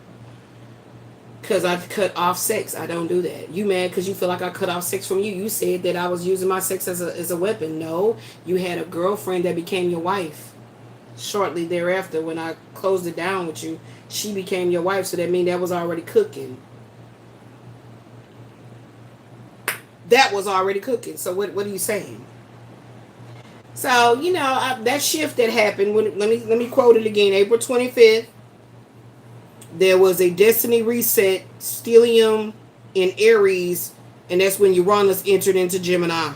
That's the shift I felt, child, I'm telling you. And it was so crazy because I literally, every time I think about Michael, I try to sit in the energy and like think. And I'm like, damn, something is changing. Like, something's changing. But it was an excitement, right? It's the same thing that I went through when I knew this shit is over with Terrence. I got excited. I got happy. I was like, yeah. I'm about to be creative. I'm finna do this. I'm finna do that. I'm in there doing my makeup. I'm like, okay, hey, I'm about to go out pool. Let's go out. Let's have a good time. And the ex-husband is looking at me like, what's wrong with you? Because it's like I was walking in this fog of like doom, dealing with his shit. And I was like, I don't gotta be dealing with this shit. And then I just, boom, woke up and it's like, this shit is over with. Again, Quasi helped me get Terrence out the energy. Quasi helped me realize I was completely not attracted to like, what was I doing? And then Quasi inadvertently woke me up to, it's still some shit I gotta deal with. Some shit hiding in the closet in the subconscious about another man. Who? And then I had that dream about Michael and he contacted me the same night. So I was like, oh, wow, okay, so I'm going to go ahead and deal with this. Let's deal with this shit. Let's get this shit over with. And I let Quasi know very, very mature, like, you know, yeah, this is a guy from my past, and woo woo, you know, and, you know, so I'm trying to figure this out. That's how I told it to him, real mature, like, I'm trying to figure this shit out. And I guess he was like, what? Figure it out, guy, penis, your vagina, no, it's not happening, and start doing all kind of spells and shit or whatever the fuck. Whatever. But yeah, I feel it. And here's the shift. The shift is like, it's all about me. Yeah, you know what I'm saying? And I'm like, okay, I wish Michael well. It's so crazy, man. I'm glad I got on here and did my work today, because I had no idea what the hell was going to come out. I really didn't want to talk about the depth of what I felt, how something like I'm not seeing him the same, but at the same time, I didn't know how to, I needed to identify it. I needed to know what was that shift I felt. And then that's when I start, every time I would think about Michael. Now, don't get me wrong. Whenever it comes to like sexual healing, he's the first man that pops up in my mind. I can't help it. He should have sent me those photographs. It's in my mind. But when I get down to the concrete evidence of him not giving me the time of day with my illness and see if I'm okay, that is huge to me. That is huge to me. That is one of my major love languages: service, words of affirmations, and gifts. So acts of service, words of affirmations, and acts of gift giving, you know. And gift giving is when you just really show that you really give a fuck about a person. You care about their livelihood. It had nothing to do with him coming and spend money on me, all of that. Because see, let me tell you, this has happened in the past with men. And they're like, I want to offer you this, I want to get you this, and I'm going, I'm good. You know, and I feel nothing. That's what I'm like, I always warn them, like, you don't want me to get to that point where I feel nothing for you. Like, when I say nothing, all that passion, all that crying, all that, oh, baby, all that shit, when that shit is gone, you can't bring it back. I refuse to go back to that. That is the past. Right? Like, I'm not doing that. So whatever life does to kick you in the ass, and then you be like, damn. Because this is what Christopher Williams did. He allegedly, I say alleged because this came out of his damn mouth. He lied so damn much you never know what the truth. He eventually got completed divorce from his wife and then came looking for me again. Like, what the fuck is y'all problem? I don't want you. And I blamed it on my cousin Mona because I already told her to tell him I didn't want him. I told her when she came to our apartment in 1904 back in the day, I told her, Chris who? I'm seeing this dude named Quasi. And until he get on my nerves, I'm going to keep fucking with him. And because she played deaf, she didn't hear me say that shit or something. So when she allegedly was talking to Chris on Facebook, like, oh yeah, Liz, blah, blah, blah, blah. No, you should have told Chris Williams that Liz is already seeing somebody. She separated from Terry, she's seeing somebody. That's all you had to say. It ain't no lie. That's all you had to say. But instead, you want to stir up in my life and try to make it look like I want him. Why? Mind your business. I don't want him. I've never actually wanted him in the way that he wanted me to want him. And I guess that's why he always tried to play me like I was not the best or the top. Like, and that's why I just always just was with him for the emotional neediness of whatever was going on in my ego that needed to be stroked or aroused or whatever. But when it came to giving me that good, he ain't never have that. Not with me. I ain't saying he did it with somebody else, but not with me. So sex is very important. So I realized real quick, like, child, what was you thinking about? What was you thinking about, beloved? We got to heal this shit. Now, there was an emotional connection. There was an emotional connection, and I'll say it again. There was an emotional connection. But there was an emotional connection and a physical attraction. But the way I need what I need, how I need what I need, he ain't have it. It ain't. I've been knowing it wasn't him. I don't communicate things to men that get their little egos bruised and want to like retaliate, or I don't need to say all of that. You know, the way things was going, it kept me safe anyway, where I didn't have to necessarily deal with this dude at all. That ain't my monkey. I mean, that ain't my circus, and I ain't going over there and pick up no damn monkeys. Like, it ain't now. So I'm grateful that that, like I said, when I got with Quasi, I was like, oh shit, well damn, I've been really missing out on so what the hell was I doing? Right, you know, and then it was crazy. That shit happened like instantaneously, like after the first night. After the first night that I was with Quasi, instantly something kind of came back around, because I think it does it energetically speaking, spiritually speaking, for you to go back and visit that thought, you know, because it's lingering. Five of Cups is lingering. So I was like, I don't know, I'm not feeling that. And I promise you guys, I would force myself to think about us, like seeing each other, kissing, talking, laughing, and every time I'm like, yeah, he cool. It would always come back to like, yeah, he cool. But the passion or whatever that was, he wasn't there. I was like, damn, what? So that's what made me very intrigued to be on my spiritual journey, because I kept having these revelations about myself.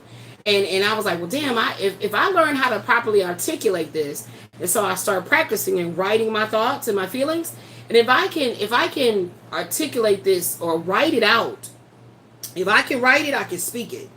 So I started writing, and then that's when I started writing the oracles and stuff like that, y'all. So, and like I said, this whole thing with tarot started for me when I was Googling how to know if somebody's your soulmate. And through that, of course, a video through YouTube came up on Google that was some girl doing a tarot reading. And based on the title, and, you know, she just using cards, doing stuff, but she talking, I was intrigued, like, wow. And eventually got to the point where I bought my own tarot deck, but I was terrified of it because I was like, I don't understand it. But I feel like that being very apprehensive was the point that is a very powerful, magical tool to help you see your life in all the crooks and crannies. Okay, your subconsciousness has to be vindicated.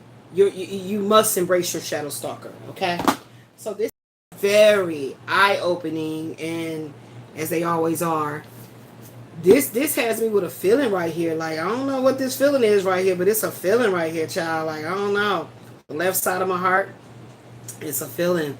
So maybe this is like a indication of that fantasy has reached its last peak of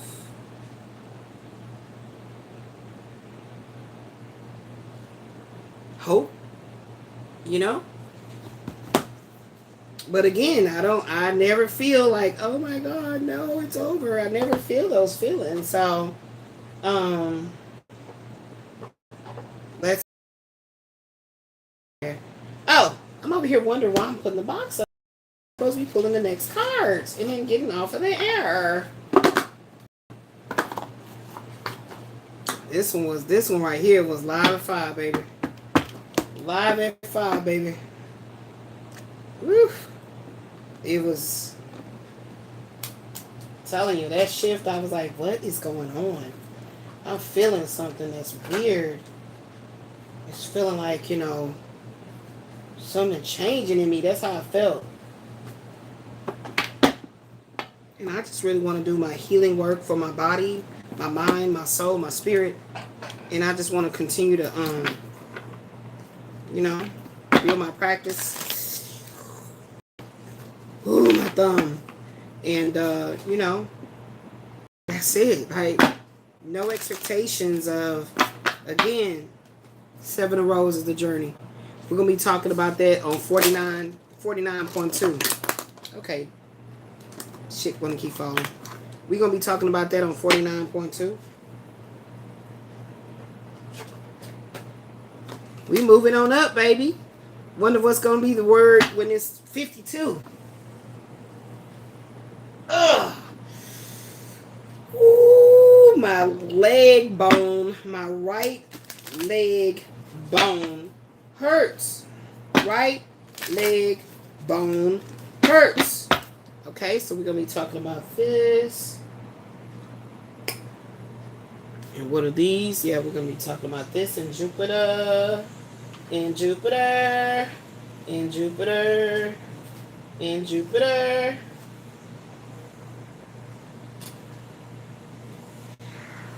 What the hell is that I hear? Y'all hear that? ZAHNAE, come look out this window and see what that noise is. I hear a noise.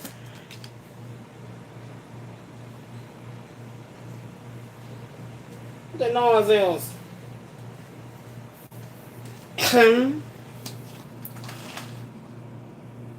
What that noise is? You don't hear that though?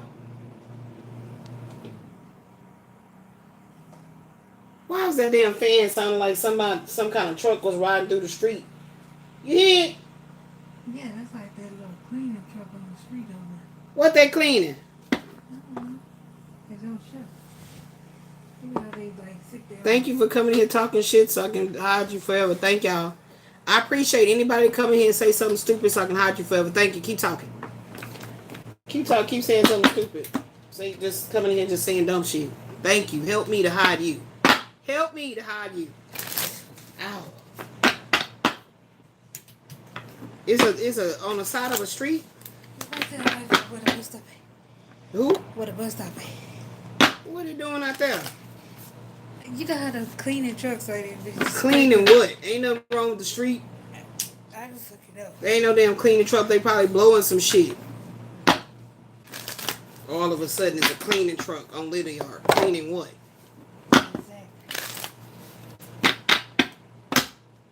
Told you. I bet you half the people that lived in the front ain't seen half these activities going on since we moved it there. But of course, you know black folks don't pay attention to shit. Oh shit.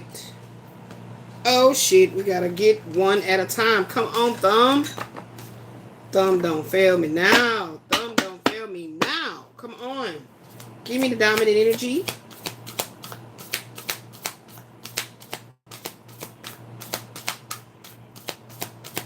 They did not make these cards up, I'll tell you that much. I think this is about the only cards I got that's so hard like cardboard. They really are hard.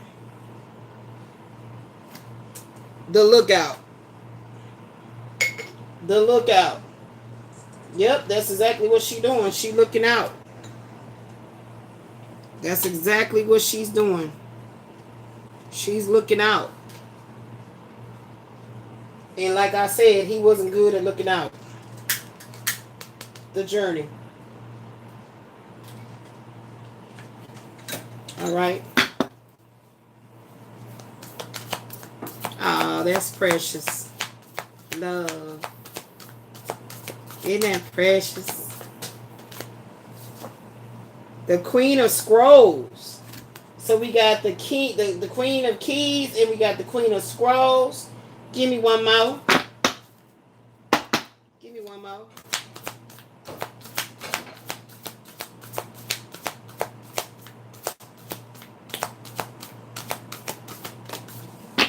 It's a shame how you mess around with my heart. The Queen of Roses. All the queens are coming out. Oh my goodness. The Queen of Scrolls, the Queen of Roses. What is that all about? Be on the lookout for these queens? Is that what it's talking about?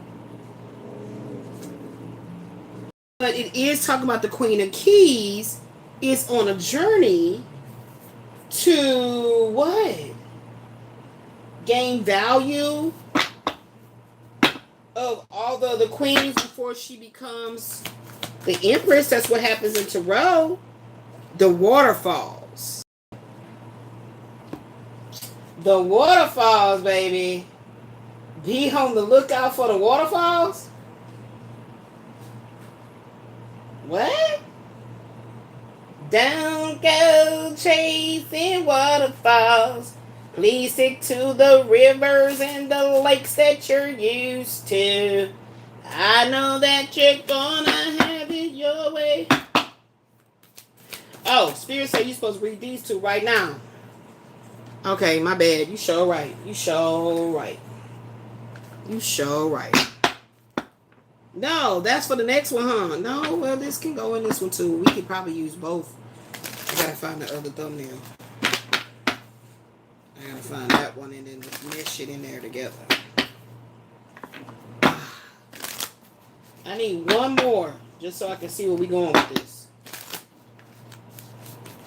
No, we're not doing that one right now. We're not doing that one right now. That one is later because this one that we have as the thumbnail that says you're going to be wealthy, we're changing that back to that one that says the past life that we had up the other day. And then we start talking about that, what 4 zodiacs are being affected by the, what had happened. What 4 zodiacs is affected by, what is it, girl? We forget. What is it? What was we talking about? What was it? What was it? What was it?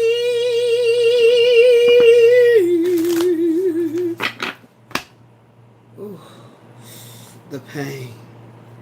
What was it? Pluto retrograde in Aquarius. So that is it. Forget it. So we talked about this past life.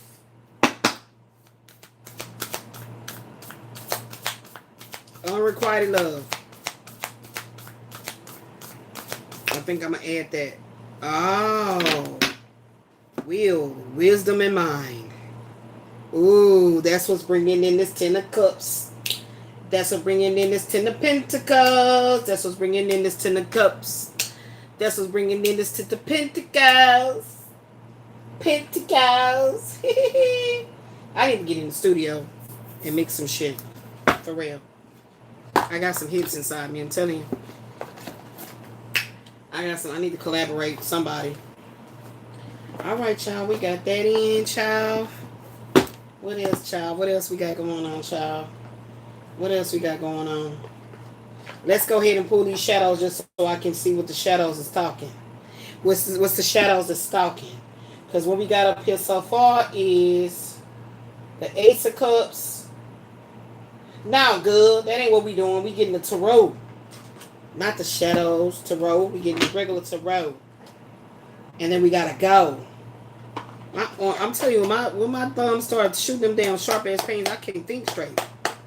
Like, what do you do? Like, you got pain.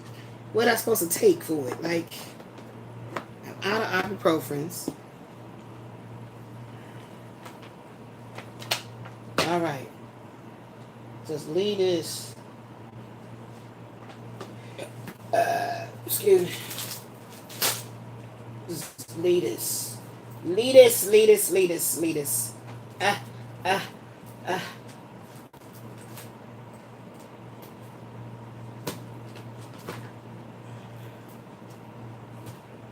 It's a shame how you mess around with my heart. Why does this keep coming off, man? That's what I want to know, man. Why does my clip keep coming off of my little thingamajiggies right there? What is going on with that? Why does that keep happening? Is it coming off again? Do we need to double bind it? Do we need to double bind it? Is that what we need to do? It just keep trying to come off and get lost. Eventually I'm going to have my own office again. Eventually, a nook or something where I can work, and when I'm off work, I don't go nowhere over there. I ain't been at work in a while. Okay, so let's get these tarot. I need to know.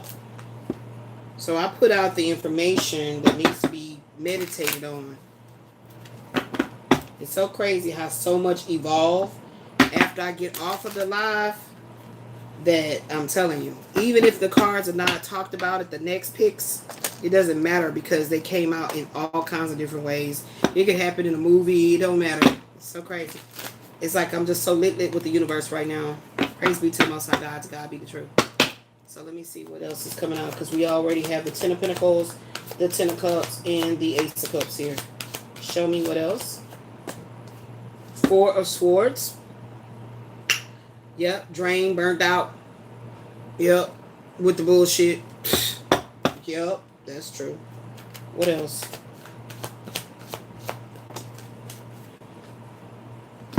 A lack of financial security, of freedom, debt, superficial, bad investments, cheating.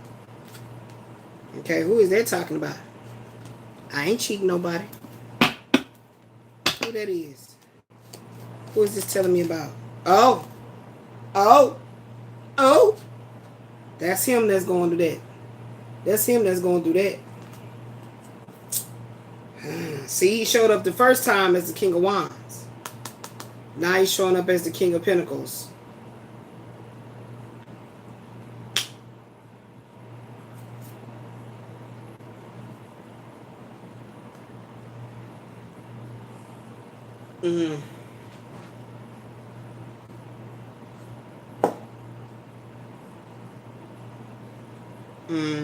I need to see. Because I always want to reflect to see if it's telling me strictly about me or who is this telling me about. That's a 3-piece, $2.99. Hold on, let me look it up. That 3-piece, $2.99 gonna tell me if it's talking about me or is it talking about the other person. Let's see, beloved. So we got the 4 swords.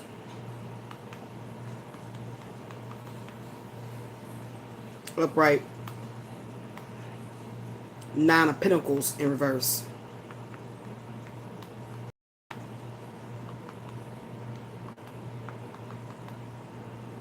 And King of Pentacles upright.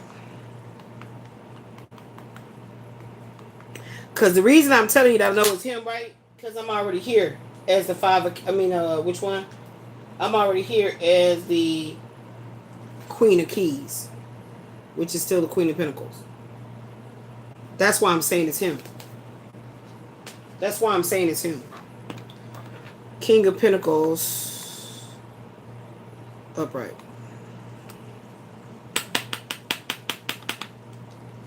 The combination suggests a necessary pause. The 4 swords due to burnout or unsustainable working habits and challenge that's been challenging your independence and your financial security. The 9 of Pentacles reverse. That's okay. So the 4 swords is a necessary pause from burnout. Independence and financial security has not been sustained, okay? So the King of Pentacles advises adopting a structured master of your domain approach to rebuild stability through patience and disciplined self-care rather than frantic activity. So we know I'm not doing no frantic activity, right? All of my work is in my creative pursuits.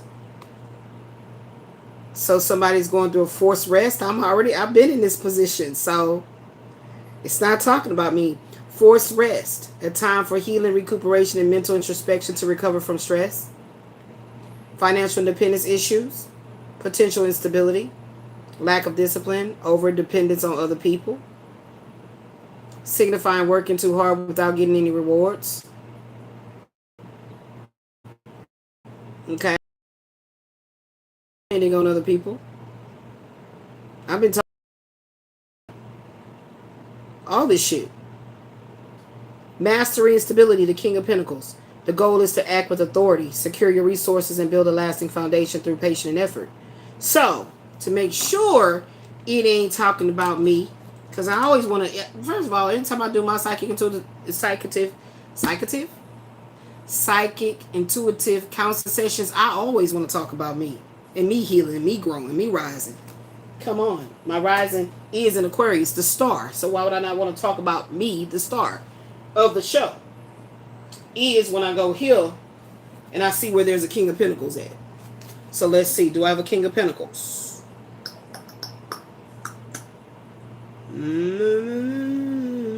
Nope, I do not have a King of Pentacles. But I do have a King of Swords. And I have a King of... Child, I'm telling you, I'm talking about that Michael Wayne. I know what the fuck I'm talking about. Look. King of Wands, 7 of Diamonds. You must learn how the cards of destiny go. These cards are actual people. People in significant events. That's what these cards mean. These regular playing cards. Right now, I'm moving into my... I'm still in my... Let me look at my 51st.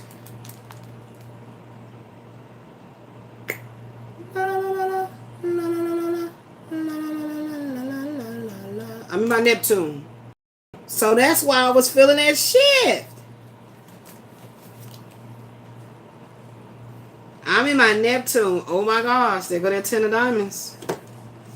So let's read that to see how it has something to do with this King of Diamonds. So let's go ahead and read that Neptune energy. Hold on, Sway. Hold on, Sway, because we got to understand who is this. Who this talking about, because anytime I be like, okay, I don't want to talk about him, that's when he get more potent in my reads. You know, in the way what I gotta go read up. I gotta go check this out and surface. Investigate that and research this. That's how he becomes. His energy gets more and more potent in my session. 12 on the clock. Whoa. Ah, there you go again. Right back out. I don't know if y'all saw the flip. Hold on. Yep, y'all saw it. I can look over here and see the afterplay. What? Came back up again. These same. Ooh, child. Things are gonna get easier. Who's in my Jupiter on 51? What's in my Jupiter on 51? Hold on, let me see. Page of Wands, Queen of Wands. 5 of Cups, 10 of Cups. Some type of shit he going through that I'm picking up on. What is?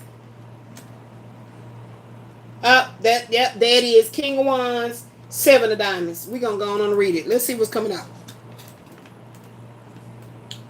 You want me to read that Pluto results? Hold on, let me see.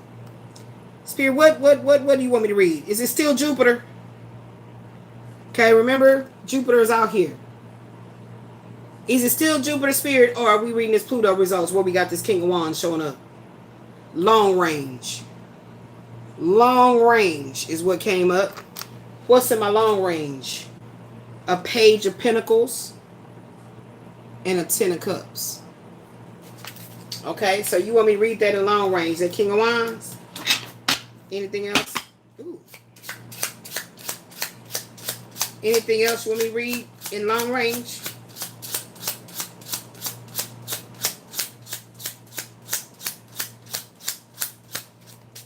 These are plastic cards. Anything else you want me to read in long range?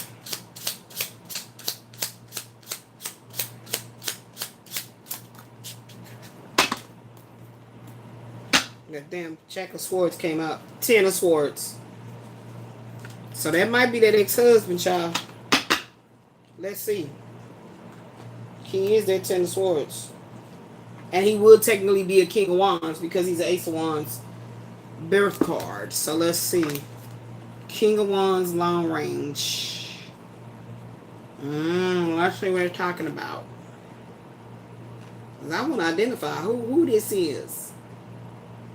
King of Wands, long range reads, this card means that you will be successful in many ways. Your mind power is very strong, and success is yours in any of the mental fields such as teaching, writing, management, or communications. By applying what you know, there is no limit to what you can achieve this year. Any involvement with legal matters will be successful. Use this influence to take a leadership position in your area of expertise. Now is the time to take the initiative. And keep on talking about taking the initiative. The King of Clubs is someone who wields much power and authority through their acquired or developed knowledge. This year may see you having much to do with such a person, or displaying and dealing with this side of your own personality. As a king, this person demands the respect of others and usually gets it. Often they are found as the head of some business or establishment. In any case, there are people who live by their own truth, and they do not like to interfere. They don't like interference from other people. You will find yourself exhibiting some or all of these characteristics this year, and this can be applied to much success in your work. This can be especially good if your work involves writing, communication, publication, publishing, teaching, speaking. So basically, But why is that Nine of Pentacles coming out in reverse though? That's the whole point. That's why I said it ain't talking about me. Because everything about me, he talking about it's on the up and up. Everything about me, he talking about it's on the in the up. So I don't get it. What is this talking about? This is why I apply both the cards of destiny along with the tarot. Okay? And so that was that, right? Wait a minute. Yeah, that was right. That was that. And then we got Ten of Swords in long range. Reads, the Ten of Spades is one of the best cards for success and satisfaction in your work and in your health. Though you can bet that you will have to work for it. With this powerful card present, it is advised that you make a list of all that you want to come. I already did my bucket list. You'll be successful. At times you will feel that all you do is work. But for the rewards will be more than worth the effort. Success related to groups is highlighted. The key words is a year of hard work and major accomplishments. Success with groups is assured. Make a wish list and be willing to work for it. And it says right here, your wishes will be fulfilled. Five of Keys. So this is saying that this woman's wishes will be fulfilled. So this man going through this. This is a man. This is a man going through this. Told y'all, it's not me. See? As per the cards of your destiny, this coming out is King of Wands. Okay? And literally speaking, my long range is Ten of Cups.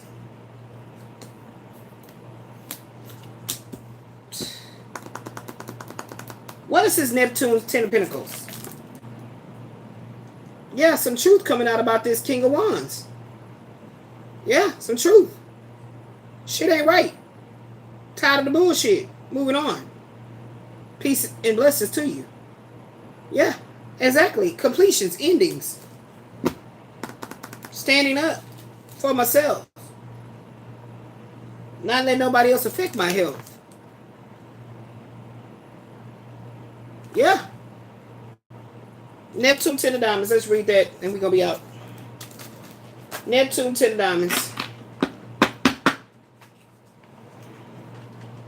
Neptune might have a lot to do with it. That was that shift. That was part of it. I'm telling you, I felt it. I felt it. Everything is in alignment, baby. So don't let nobody, child, please be careful. Don't be careful. Be already prepared, baby. If you prepared, you ain't got to be careful. Ten of Diamonds and Neptune. Yeah.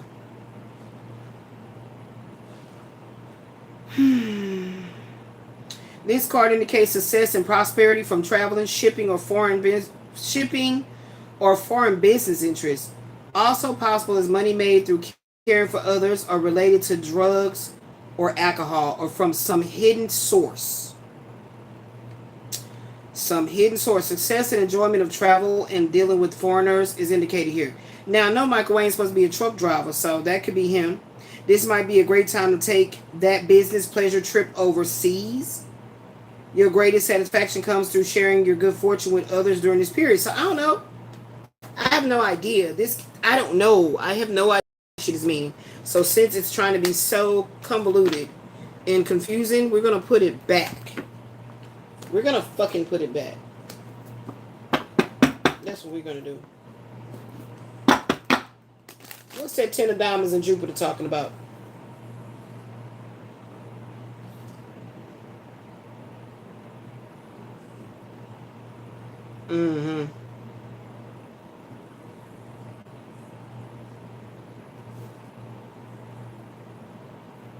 Yeah, something like that does. Something going on.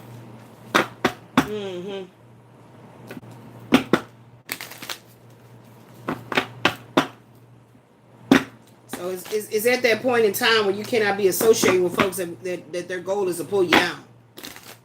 Their goal is to pull you down. Their goal is to make you feel like you inadequate. You ain't holding no real true earth-shaking macabre within your system, okay? Within your alchemical body. Four of Wands. So that was about his what's going on with him. That ain't got nothing to do with me. Okay, so we back in that energy of I ain't trying to see what's going on with him. Yeah. Renewed interest in the world, rekindling passion, realization, end of depression. Take time to rest and enjoy success. Romance. So this energy is moving away from me because I put them fucking boundaries up. Like, dude, go on with that shit. Right? I'm telling y'all. I was talking about it on the mukbang. I was like, let me hurry up and get over here to the pic so I can talk about it. And I talked about it already, so I don't know. I just child. See? Somebody ain't celebrating. That shit jumped out in the horizontal. Some type shit right there. Hold on, let me read that shit right quick. Because we got to get this shit transmuted. I don't like to pull that over into the next pics. We got to transmute this shit on this here go round. Because I don't like to see nothing about... I told y'all, the way that I look at tarot, what I'm doing my picks is I am comparing it to what I already know that's in my yearly spread. This right here is what I'm looking at. What I already know that's in my yearly spread. So that's why I be saying stuff the way I be seeing it. Because I already read it. And like, wait, who is this? Okay, because I can always tell when it's a masculine energy, and every time I try to just discredit it, like, no, it's not. Anyway, it's all in my head. It'd be some fucking masculine energy. It'll show up in the interim.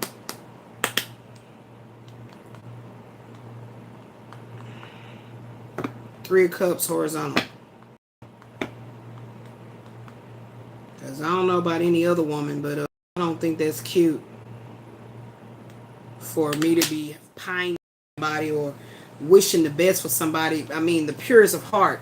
And this person ain't giving no fucks about how I feel. Well, okay then. The mask got to fall off. You got to show your true colors. Okay. This combination highlights a transition from personal communal joy, though it warns of potential imbalances in a social. You see what I'm saying? What's that imbalance about? I told you. The Four of Cups reverse signifies an emotional reawakening. You are moving out of a period of apathy or withdrawal and are now ready to accept new opportunities and re-engage with the world. I don't know. I've been engaged with the world. Being on live, doing all this shit I'm doing. That's why I don't be like, what is this? What are you talking about? When a card is placed horizontally, it often acts as a blockage. That's sideways influence. This is what I'm reading right here. There's Four Cups. I'm sorry, Four Wands upright, Four Cups, reverse, and then this card here coming in horizontally. Okay? And it's talking about a blockage. It's talking about a blockage. Again, we talked about that earlier. They don't want you to move on if it ain't with them. The Three of Cups typically represents friendship and shared happiness has been blocked. There's too much gossiping, overindulgence, threes of crowd type shit going on. I ain't nobody's crowd. I ain't nobody's third leg, third wheel, third anything, because I don't associate with that energy at all. You are entering a phase of stability and celebration for Wands because you have finally decided to snap out of a period of being emotionally stagnant. You are looking for a new start and are finally open to the beauty and joy life has to offer you. However, the Three of Cups being in a position of being horizontal is a hurdle. It suggests that while you want to celebrate, there is a sideways distraction in your social life. This can manifest as being superficial, engaging in parties or social groups as lacking real depth or causing you to perform belonging. Distractions, excessive socializing that might be preventing you from fully grounding the stability promised by the Four of Wands. Third party influence. A specific person or clique in your circle that is currently creating a slight imbalance or causing you to feel like you are a third wheel. Let's talk about that King of Pimp. That was that damn Michael dude, I'm telling you. Told you, it's all kind of ways that I go about flipping the script to make sure I'm not in my head and I stay in my heart. See, that's what folks don't realize. You must be in your feelings. You must be in your feelings. You must honor how you feel. How does that person interacting with you make you feel? How does that person not interacting with you making you feel? So you got that. So when they interact with you and the stuff they say and the way that they do it, how does it make you feel? So then when you retract away from that, you withdraw away from that, do you feel liberated? Do you feel free? Do you feel like you can breathe? Then that person might be extremely toxic to you. You may be allergic to such person. Okay? And that's why you keep breaking out in hives. In short, you're ready to rejoin the party and build a stable foundation. But you must be careful not to let shallow social drama or overindulgence sidetrack your genuine emotional growth. Shallow social drama? No. Who's overindulging? You see? It's not talking about me. It's not talking about me. So, I don't know why I need to know about it, because like I said, and that I'm gonna always throw a little hissy fit about that, because when as a divine feminine that has been dealt so much bullshit their lifetime, and you really are focusing on yourself, this is when these folks come back. Now, my heart is always open for a real genuine apology. My heart is open for that, but I am so sensitive to a Pisces, Jupiter and Pisces. I am so sensitive to a person trying to like sneak their way in and fake it like, no. Because when I needed you to show up and communicate words of encouragement, you felt that shit was too fucking expensive. So why the fuck you got all the goddamn money and time now? You know what the saying, how the saying goes, put the money where your mouth is. Put your money where your mouth is. He felt like that shit was way too expensive. I ain't got time to be trying to encourage you. But yet it's natural for me to do that. It's natural for me to do that. I mean, come on. But at the same time, what's the lesson? To not allow that person's ignorance of who I truly am overshadow what and who I'm becoming for others. So that's why you got to be careful. You got to be real careful on how they come on in and try to like shadow ban your ass. Okay? Yeah. How they try to shadow ban your ass. Show me, spirit. Let's get down, because I need to tie this one. See? See? I can't make that shit up. I can't make it up if I tried. Judgment in the reverse. It literally says on this card, grudges, dishonesty, and running a damn mouth gossiping. Like speaking foul of you while you over there trying to, every time you get a negative thought about the person, you're like, well, you don't have no proof on that though. You ain't got no proof on that. You and your feelings. Well, my feelings are valid. True, but let's change how we perceive the situation. This is what my higher self is constantly working with me. Right? So that's an indication that I haven't lost touch with humanity, with my human side. And the fact that I'm going to honor my feelings, but also, if you don't have enough tangible evidence to know what that person is going through, how can you nail them to a cross? I'm sick of giving that excuse for despicable behavior.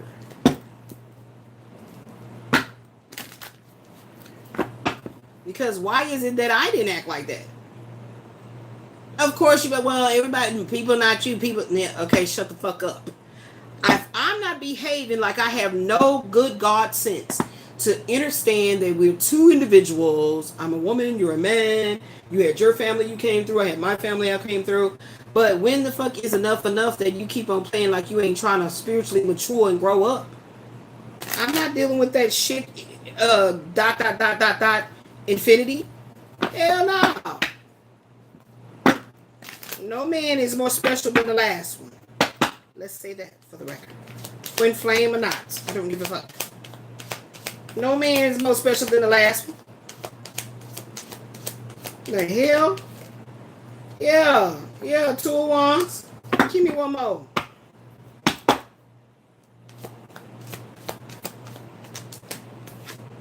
Six of Wands. See? See? Watch. See, that's why I tell y'all the way I'm typing in there, the way you might just initially look at it, you might say what you're going to say, what you're going to say, what you're going to say, but you can take it all kinds of ways. I like to get right to the meat of the pie. That's why y'all see me be typing it in. Uh-huh.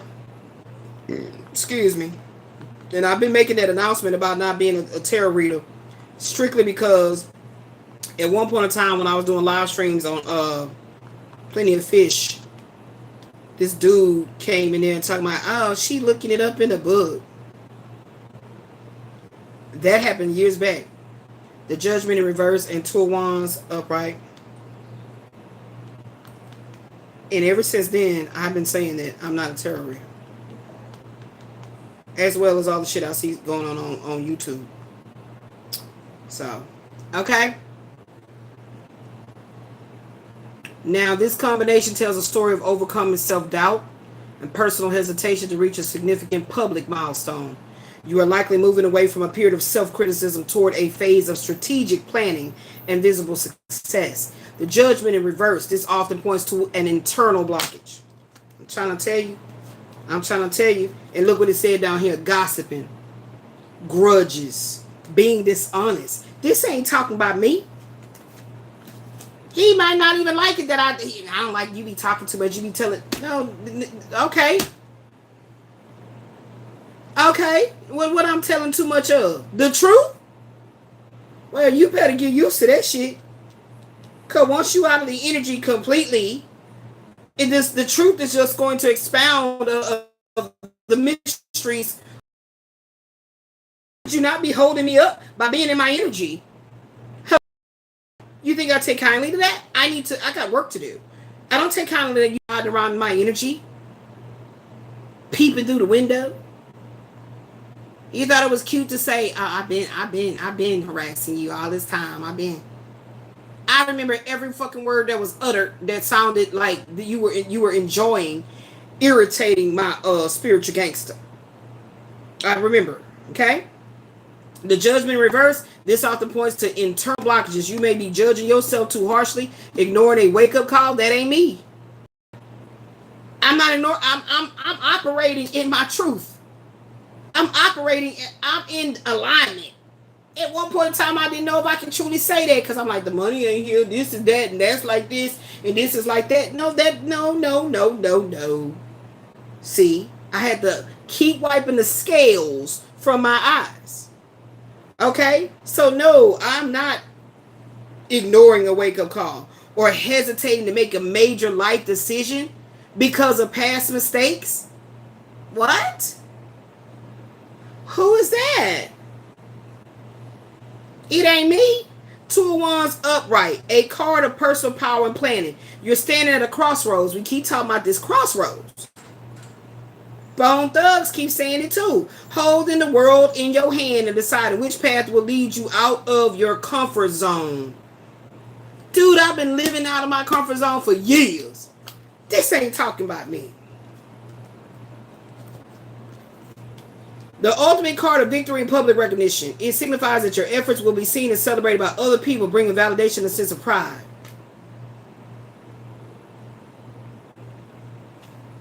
Okay, this card matches. This matching. Let's get some more with it. There's an internal struggle is what it was talking about. You may currently feel stuck in a grave of your own making, overanalyzing past choices, or fear that you aren't ready for a big change. Man, please. If I actually express how much being out of my comfort zone has been stretching me, ain't no telling what all will be on this damn channel. So I've had to be disciplined in my expression thereof. So there's a strategic shift. Despite these doubts, the 2 of Wands indicates you are actively planning your next move. You are looking at the horizon and realizing that staying where you are is no longer an option. Now it's talking about me. The successful outcome, the presence of the Six of Wands, is a very strong, promising that if you choose to move forward and act on your plans, you will achieve public victory. So the Most High God is resurrecting me publicly. Ooh, that go the title. Ooh, ooh. I knew it was coming. I knew I was about to burst something.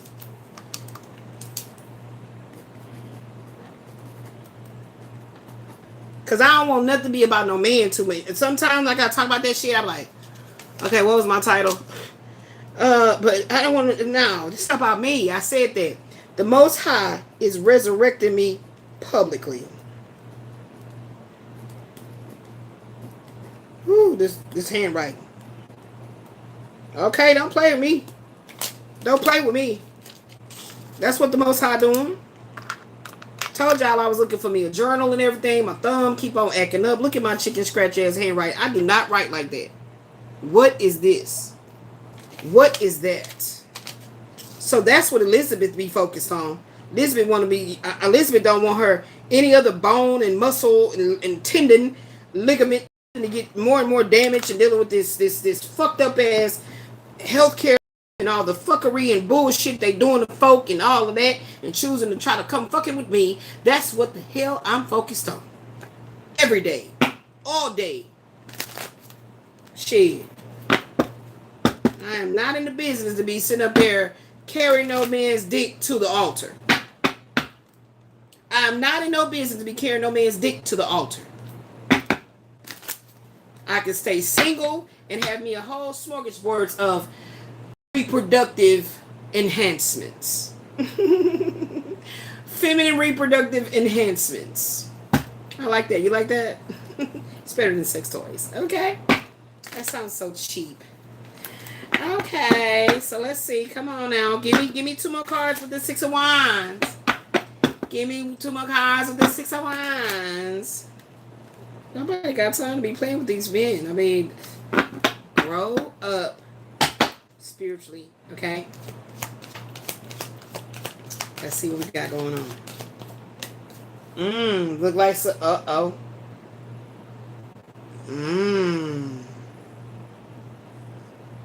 I told y'all, every damn time I be trying to see the what is it called? The silver lining. Here comes some truth about what the hell I be saying. We had that King of Pentacles with that Four of Swords, and what else was in the reverse? I can't remember, but some shit was in reverse. I said that ain't me. And look what happened. Page of Pentacles, arrival of bad news on material things, unexpected changes, material loss, lack of focus, and there go that laziness. I have no other choice but to be focused. I have no other choice but to be focused, baby. There's no other choices. There's no lollygagging and diddly-daddling and going out and overindulging and hanging out. And Elizabeth never did that anyway. So I'm not missing shit. I feel like my disabilities put me more in a position of not being in my comfort zone in a physically healthy body to function as I need to put things in perspective that I was not living a material life. I was living a spiritually gifted life. That's what it is. Yes, indeed. Praise the Lord. Praise the Most High. Praise. That's what I realized. So had that never happened, I'd have kept on the wheel, the rat wheel.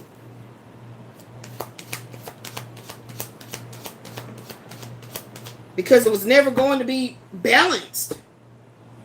Ace of Swords in reverse.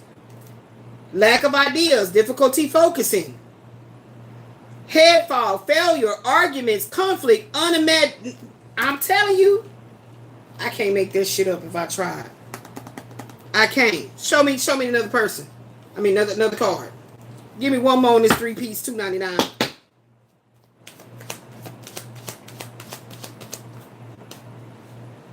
Page of Swords. Let's see, Spirit, show me. I just have to prove that, let it be known that this ain't talking about me. So I don't be trying to talk about nobody negatively. I type it in, and it tells me what it's telling me, and then I know how to decipher. Okay? That's how I do what I do. And it takes hours. And I don't complain about it, because when I feel like Most High is talking to me, my spirit team is talking to me, and they need me to pay all the attention, I'm here for it. I'm at work. And I already read that in one of the oracles, and it said showing up for working for yourself. You're working on self. That's work. And I don't get tired of working on myself, because I got to go to sleep with me.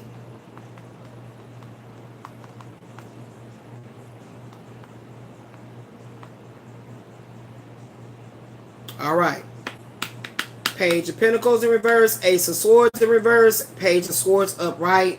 This combination warns of a failure to launch, caused by scattered focus and a lack of mental clarity. You may have the youthful energy to start something new, but you're currently missing the necessary plans. Page of Pentacles in reverse. Lack of focus. Procrastinating. Exploring a new project or hobby, but you failing to commit to the practical work that is going to be required to get it off the ground. Ace of Swords reversed. Signifies mental fog, confusion, a blocked breakthrough. Three of Cups blocked. Blocked breakthrough. You may have an idea, but it ain't fully formed yet, or you are struggling to communicate it clearly to others. Page of Swords in the upright. Acting as a vigilant messenger. It brings a restless, inquisitive energy. You are mentally sharp and eager for information, but you might be acting like a student who is all talking, no action. Combined interpretation. The message here is that your mind is racing, Page of Swords, but your feet aren't moving. There's a mental block.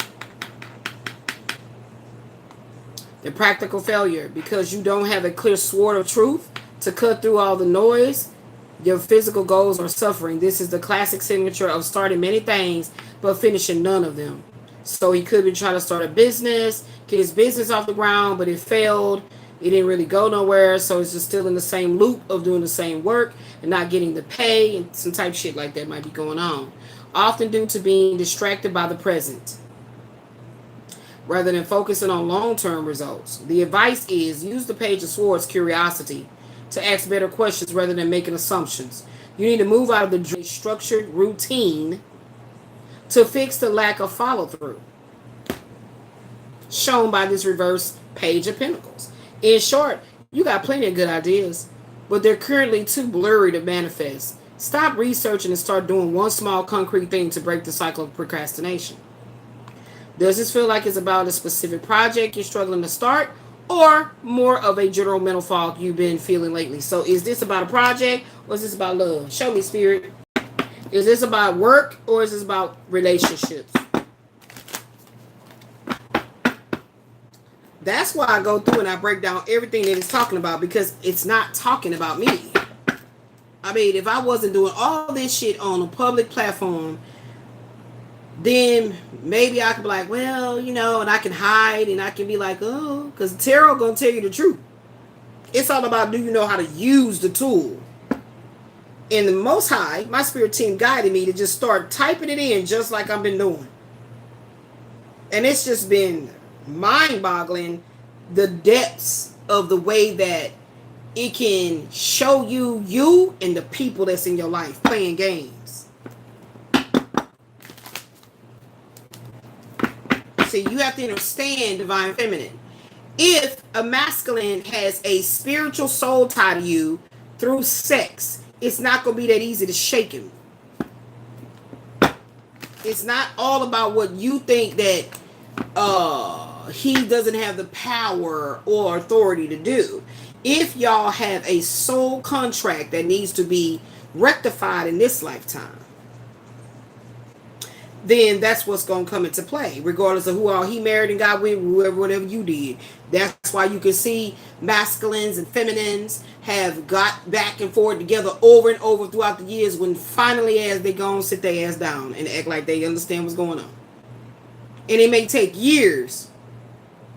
And that's when you'll hear family members or close friends or the know of them, and finally y'all finally just y'all and the mother could be your mother and father, don't matter, whoever, and the woman and the man like, yeah, you know, that's my baby, ain't no more running around and shit, we old now, baby, huh?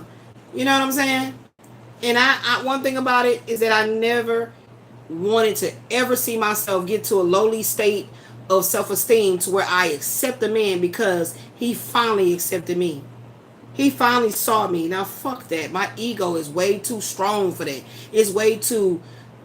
I mean, what else do you call it? It's way too... What?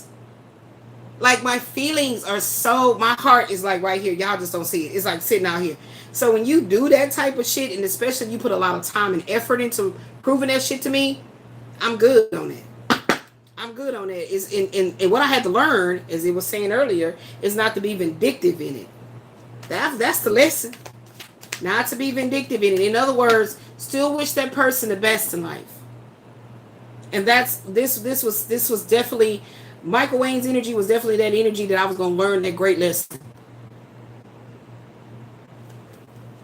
Like, yeah, you know, you may not know what all going on. It don't matter. Said you needed to stand on, and you've been standing. You cried the tears, you did that, did it. So that was in the contract that I was gonna do that. I did that. That's how I can say when shit come out like this, it ain't talking about me. Because had I not done it yet, I'd have a physical reaction to it. I'm on here, you can see my face. I'd have a physical reaction to it. That's why I did this one with my face.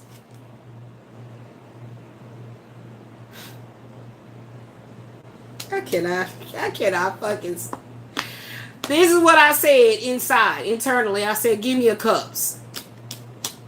To prove what I'm saying, this is about Michael Wayne, please give me a cups. Nine of Cups in reverse. Emotions have overtaken your rationality. Fleeting feelings, moody and cheating. Every time I see that cheating card, I'm like, now every damn thing that I was going to go through, I was honest about it. I talked about it. I see this is the proof. Here's the receipts on this and that. And then here you can look at this letter. Check that email. Did you get that text?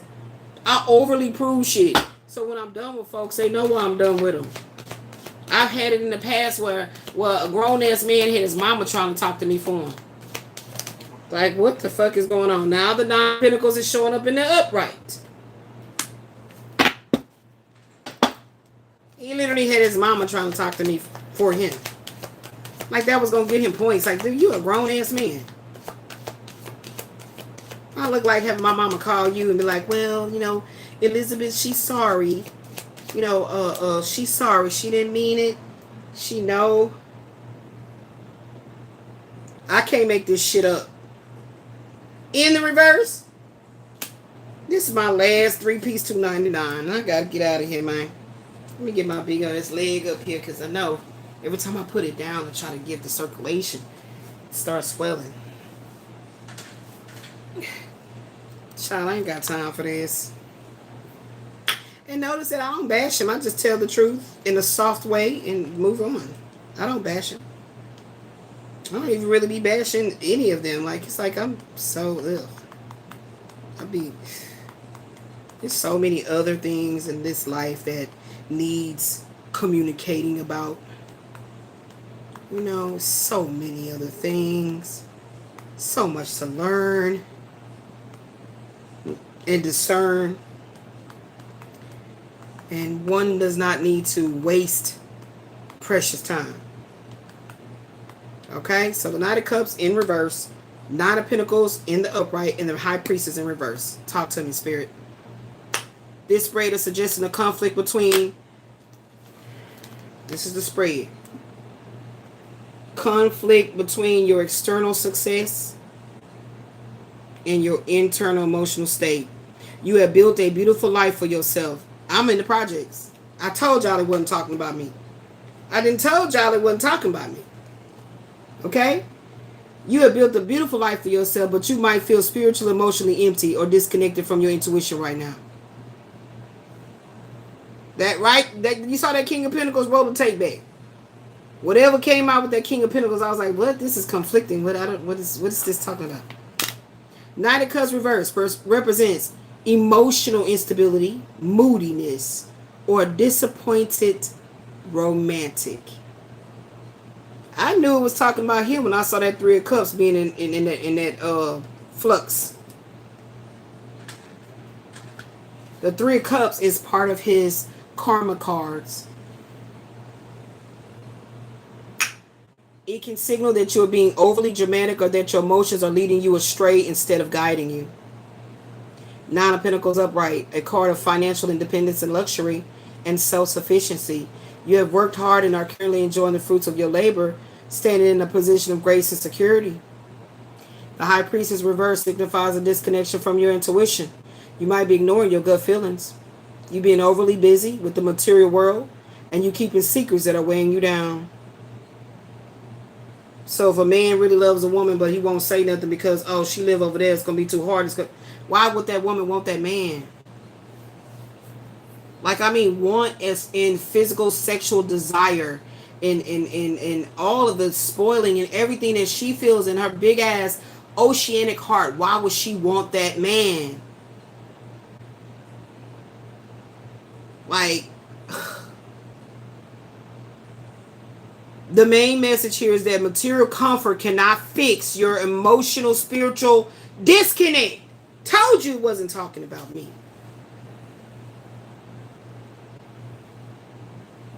Material comforts cannot fix an emotional and spiritual disconnect from the who? The higher self, directly connected to the Most High. So as I poured it in as an Eight of Pentacles, King of Swords, I was going to have to do the work to get to the meat of the pie, the truth. He poured it in as a Seven of Pentacles, Nine of Wands, the spiritual millionaire card. So he had to make a choice. I want wealth, fame, going out, being seen, whatever fuck all that entails that he may desire. Or do I walk the path of spiritual enlightenment?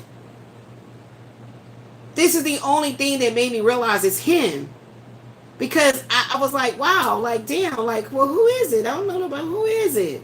When I first started reading this book, trying to understand my life. When I first started reading this book, it says, you have a past life person. And I was like, what? Who? This before I even started talking to him. I was like, who? No, it was after. Right? It was after. Hold on. Let me see where it's at, because I highlighted. I highlighted.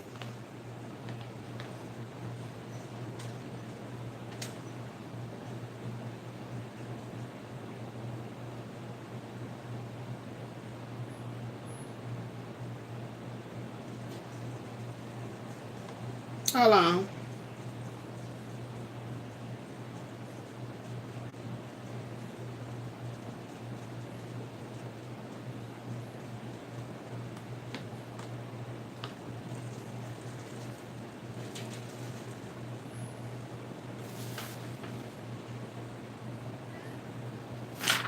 And like I said, honestly speaking, when you get this book and you really start delving in and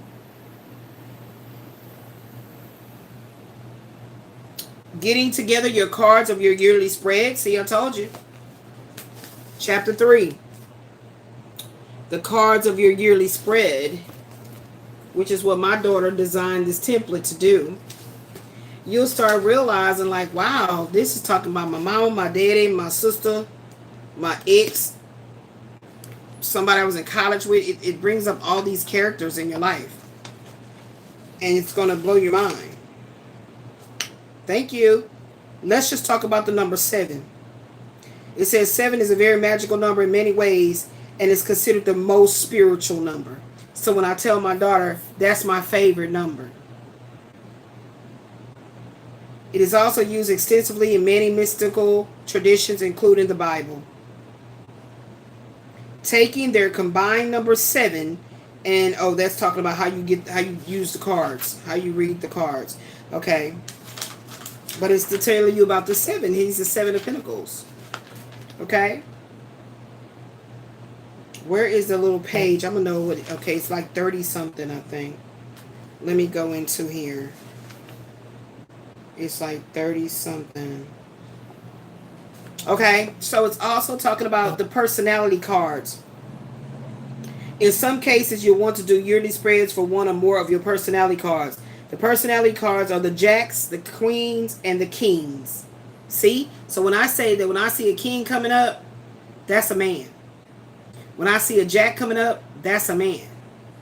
So when I be like, okay, who is this? What is that? That's why I'm doing that, because of me comparing it with the cards of destiny, because my intention is to find out who's playing certain roles in my life and who's still hiding behind shadows and shit, trying to control something through some type of a mental alchemy of, you know, keeping you on their mind. You're on their mind, and they want to keep themselves on your mind. That's how I approach it, right? As I kept studying it, is that deep. And it says that, so that's what, you know, the masculines always get a jack, because they're always looked at as immature, you know, that they rise to a certain level of maturity later in life. So he said that for himself. Yeah, here it goes. Okay, so the personality cards of women. If you are a female of any age, you always have the queen. You always going to have the queen as a personality card. Okay? Now, what is amazing, balls, is how this lifetime I have a king as a planetary ruling card. King of Spades, but at the same time, when you go read deeper into the planetary ruling cards, you understand how I got that. So that's why I say it with such fervor in ownership, because I did the deep dive to see, like, well, why get a man card, right? Now it says,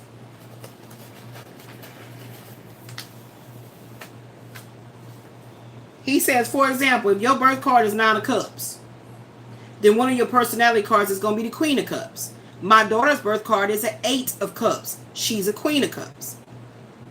Okay? If your birth card is already a queen,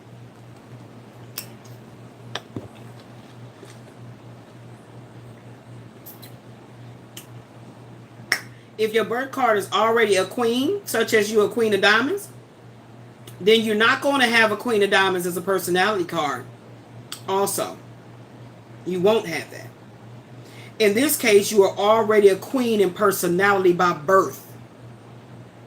If you do have a queen as a personality card, the queen represents you being feminine, romantic, and motherly. Quasi-Rael has a Queen of Cups. It represents him being feminine, romantic, and having a motherly side. That's what you see. That's what he just said. Okay, so that's what it says about how you get your personality cards. When a man becomes, the personality cards of men. Every man, regardless of his age, has the jack of the same suit as his birth card. Right? So that Jack of Pentacles is here, ain't it? Isn't that Jack of Pentacles here? That Jack of Pentacles is here, baby. In reverse. It says here, every man gets a jack. Okay?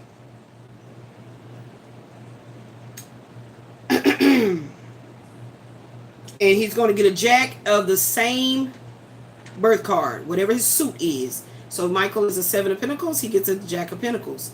If Quasi is an 8 of Cups, he's getting a Jack of Cups or Page of Cups. Okay? This is, of course, unless the birth card is already a Jack. The Jack represents that aspect of a man's personality that is more youthful, playful, and creative.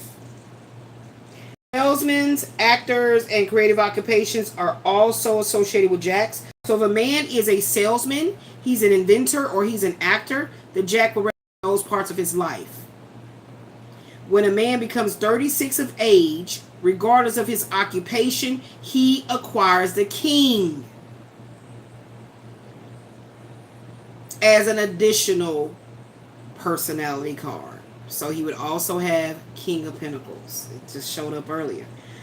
Where else was I? Okay, let's see. Also, just as in the case of women and men of any age who owns or runs his own business, with at least one employee has the king as well. The king represents a man's more mature side. See, I said what the jack was. He didn't want to say it like that because he is a man writing this. Yeah, the king represents a man's more mature side or his role as a provider, a business owner, or the king of his castle, of his house, or his household. See what I'm saying? See what I'm saying? Now, there's exceptions. I have recently noted that young women can often be considered as the jack of their suit until they reach an age where they fully develop and move into their roles as women. That's absolutely true, because, and that's why you can use other oracles such as the Kipper that has the baby card in that. You see what I'm saying? And that's why you see I use the Kipper a lot, because the privileged lady, number 12, and the wealthy man, number 13, those are technically looked at as brothers and sisters. Okay, so as children. Okay, so the mature woman would be the mother, the mature man would be the father, and if a pair of the privileged lady and wealthy man, then they would have a teenage son and daughter. Okay, so, and then he also has it with the personality cards for homosexuals and bisexuals. It's here too. The cards I use in doing yearly spreads. I'm trying to get to that part. Well, maybe if I keep this in it when I find it. I think it's 30 something.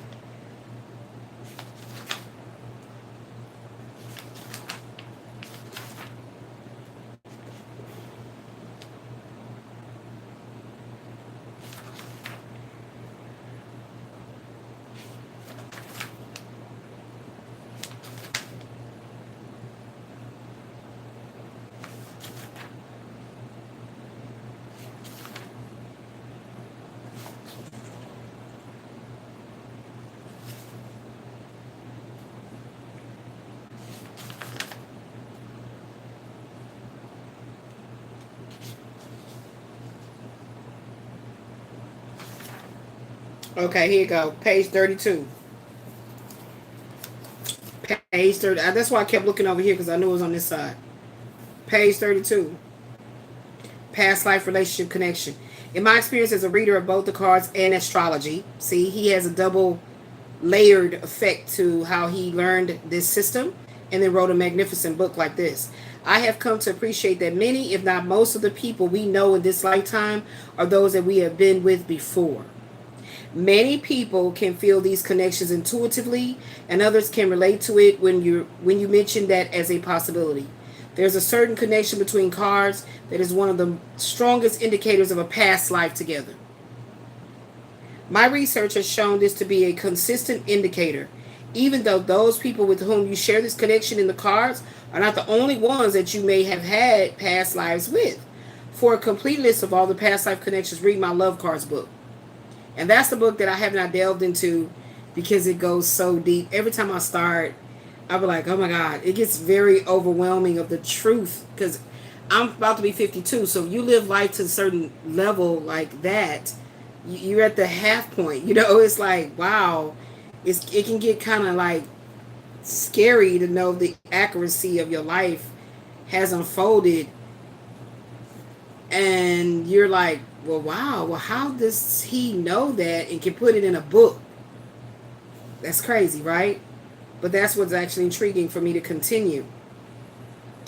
It says here that for now, here's how you can determine who you have this first and most important past life connection with. The natural order of the cards is from the Ace of Cups to the King of Spades, as follows. So here's how it looks in the book. This is what I'm reading. And it clearly says that the two cards that are likely to be past life influence for you are the cards just before and just after your own birth card. So, I'm an 8 of diamonds. So what's going to be in the front of it? A 7. What's going to be behind it? A 9. The only person in the whole profile that I wrote down, they have a sheet in here that you can write down every person. And all you need to know is their month and their day of birth, not their year. And if you have that, let's say you have dad, mom, sister, brother, all the people that are very significant in your life that you can remember, of course.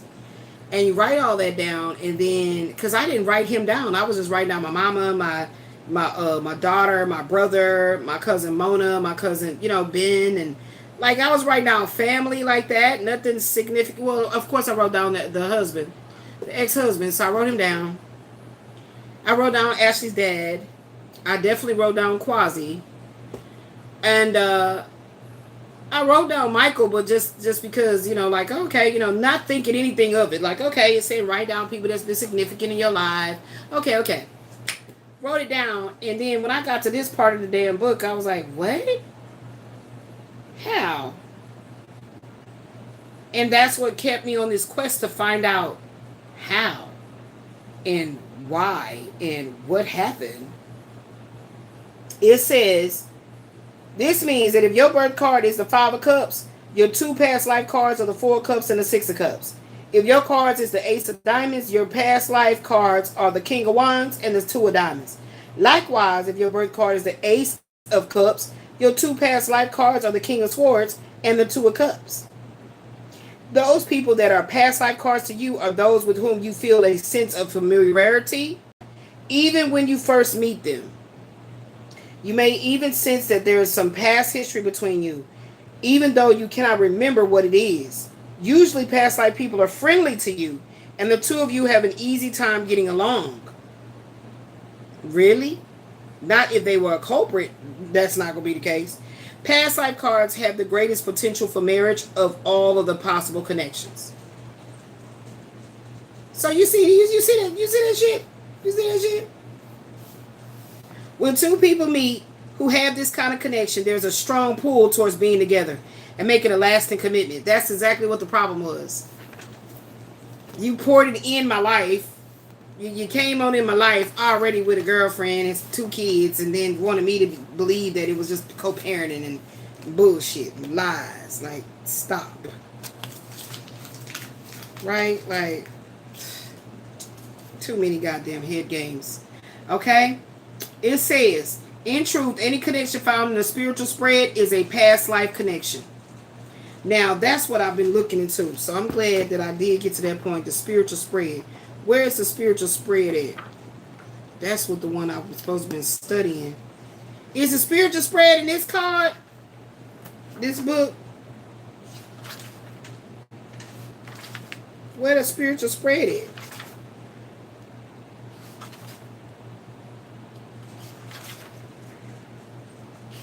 That's what I be telling you when I was trying to get to the spiritual spread.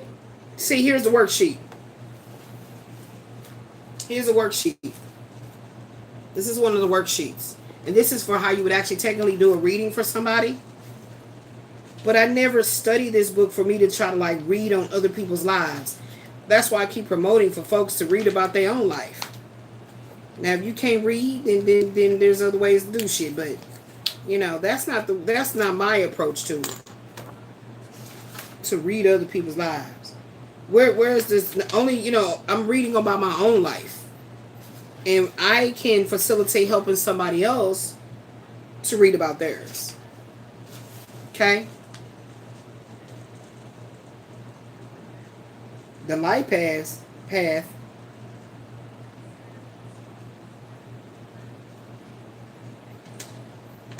They got the years with good money cards. Years of recognition, the wish fulfillment years, the most blessed year, the displacing the 10 of diamonds.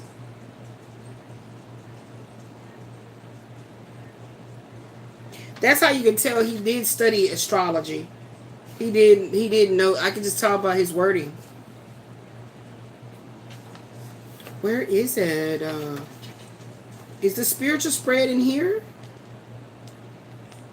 Y'all, I've been trying to learn that spiritual spread. It is different from that spread right there. Ashley, is the spiritual spread in the cards of destiny, or is it going to be where?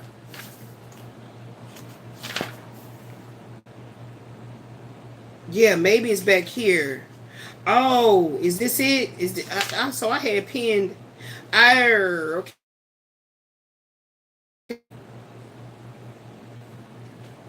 I think I did have the wrong. Why do I have? Is this where I was reading at? Child, you just need to start off Elizabeth.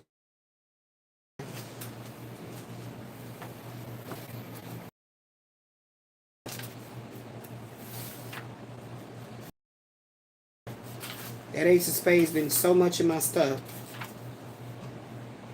I mean, I think it's in that too. The evolution of the souls. The Nine of Spades and stages of life. The cards versus our personal power. That's it. There it is. How do I read that? We supposed to get back to that. I want to learn about the spiritual spread. Okay, so I think I want to dive in.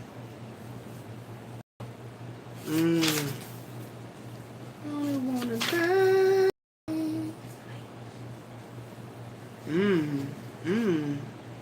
Another one that he used in here for a good example of how to interpret what was going on. He did the O.J. Simpson saga. That's a pretty good thing to use.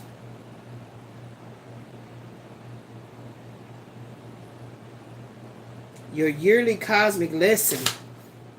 Okay, I think I need to start here. Yeah, so this is the part where I was supposed to be starting with for advanced studies. I think I'm ready for that now. I think I'm ready for that. Yeah, card and planetary ruling card are the most significant, are the two most important symbols of your life and personality. Unlike the personality cards, which we can assume or discard at will, we always have the characteristics of these two main personal significators. The birth card you have is determined by a complex formula that is the correct card for each day of the year. This disbursement of cards is not random and not even. There are significantly more days for some cards than others. However, it is the way it has to be. And there are underlying reasons for each and everything in this system. The more you study it, the more you will uncover these reasons. The planetary ruling card is derived from your birth card. It's life spreads cards and your sun sign, astrologically speaking. The table in the back of the book is the easiest way to just look up your planetary ruling card, but it's also helpful to know where it comes from. First of all, you need to know what the life spreads are. Yeah, that's what this is. That's what Ashley creates. This is a life spread. No, a yearly spread. Yearly spread. He has different spreads. He has a spiritual spread, the life spread, and then this is the yearly spread. We go on the yearly spreads. And she compiled that herself. That didn't come from this book. Yeah. The life spreads is essentially the one spread that governs your entire lifetime. Yeah, I don't even look at all that.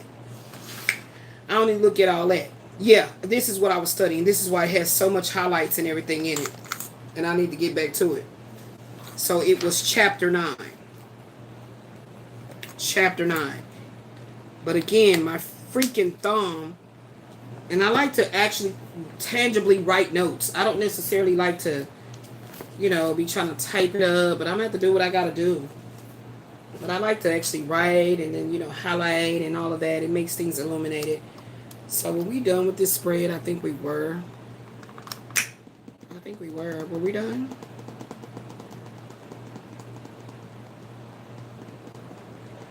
Okay, so the combined interpretation, the main message here is that material comfort and emotional or spiritual disconnection. You look great on paper. The Nine of Pentacles shows you are independent and stable, but however, the Knight of Cups in reverse suggests that despite this success, you might be feeling unfulfilled, very bored, and emotionally erratic. Ignoring the inner voice. You're likely looking for answers in the outside world because you have lost touch of your inner wisdom. That's that High Priestess in reverse. You might be overthinking or trying to solve feeling problems with doing solutions. The warning. That's probably the reason why he he emulates, or they mirror each other. Quasi and Michael, they mirror each other. They do that same shit. Okay. The warning: be careful of emotional spending or using your independence as a shield to keep people out. There's a risk of becoming the unhappy person in a golden cage. You have achieved the security you wanted, but you stopped listening to your heart. Don't let your moods or a lack of spiritual focus ruin the stability you worked so hard to build. Are you finding it hard to enjoy your recent successes because of a lingering... There go that 5 of Cups. Ooh, child, whatever. Spirit, thank you for that clarity. I knew it wasn't talking about me. Praise be to the Most High God. Yes, indeed. Yes, indeed. Yes, indeed. So this is about this past life love. That I don't know if he came from up above. But I know I'm not going to let him drive me crazy with no bullshit. So as we continue here on Still Elizabeth Rise, I'll be focusing on healing physically, mentally, emotionally, financially. And you, of course, know it has a very strong spiritual base. So I'm in alignment. I'm grateful to be in alignment, and I will continue my work. So until the next Psychic Intuitive Counseling session, we're still Elizabeth Rises. You guys go in peace. I love you.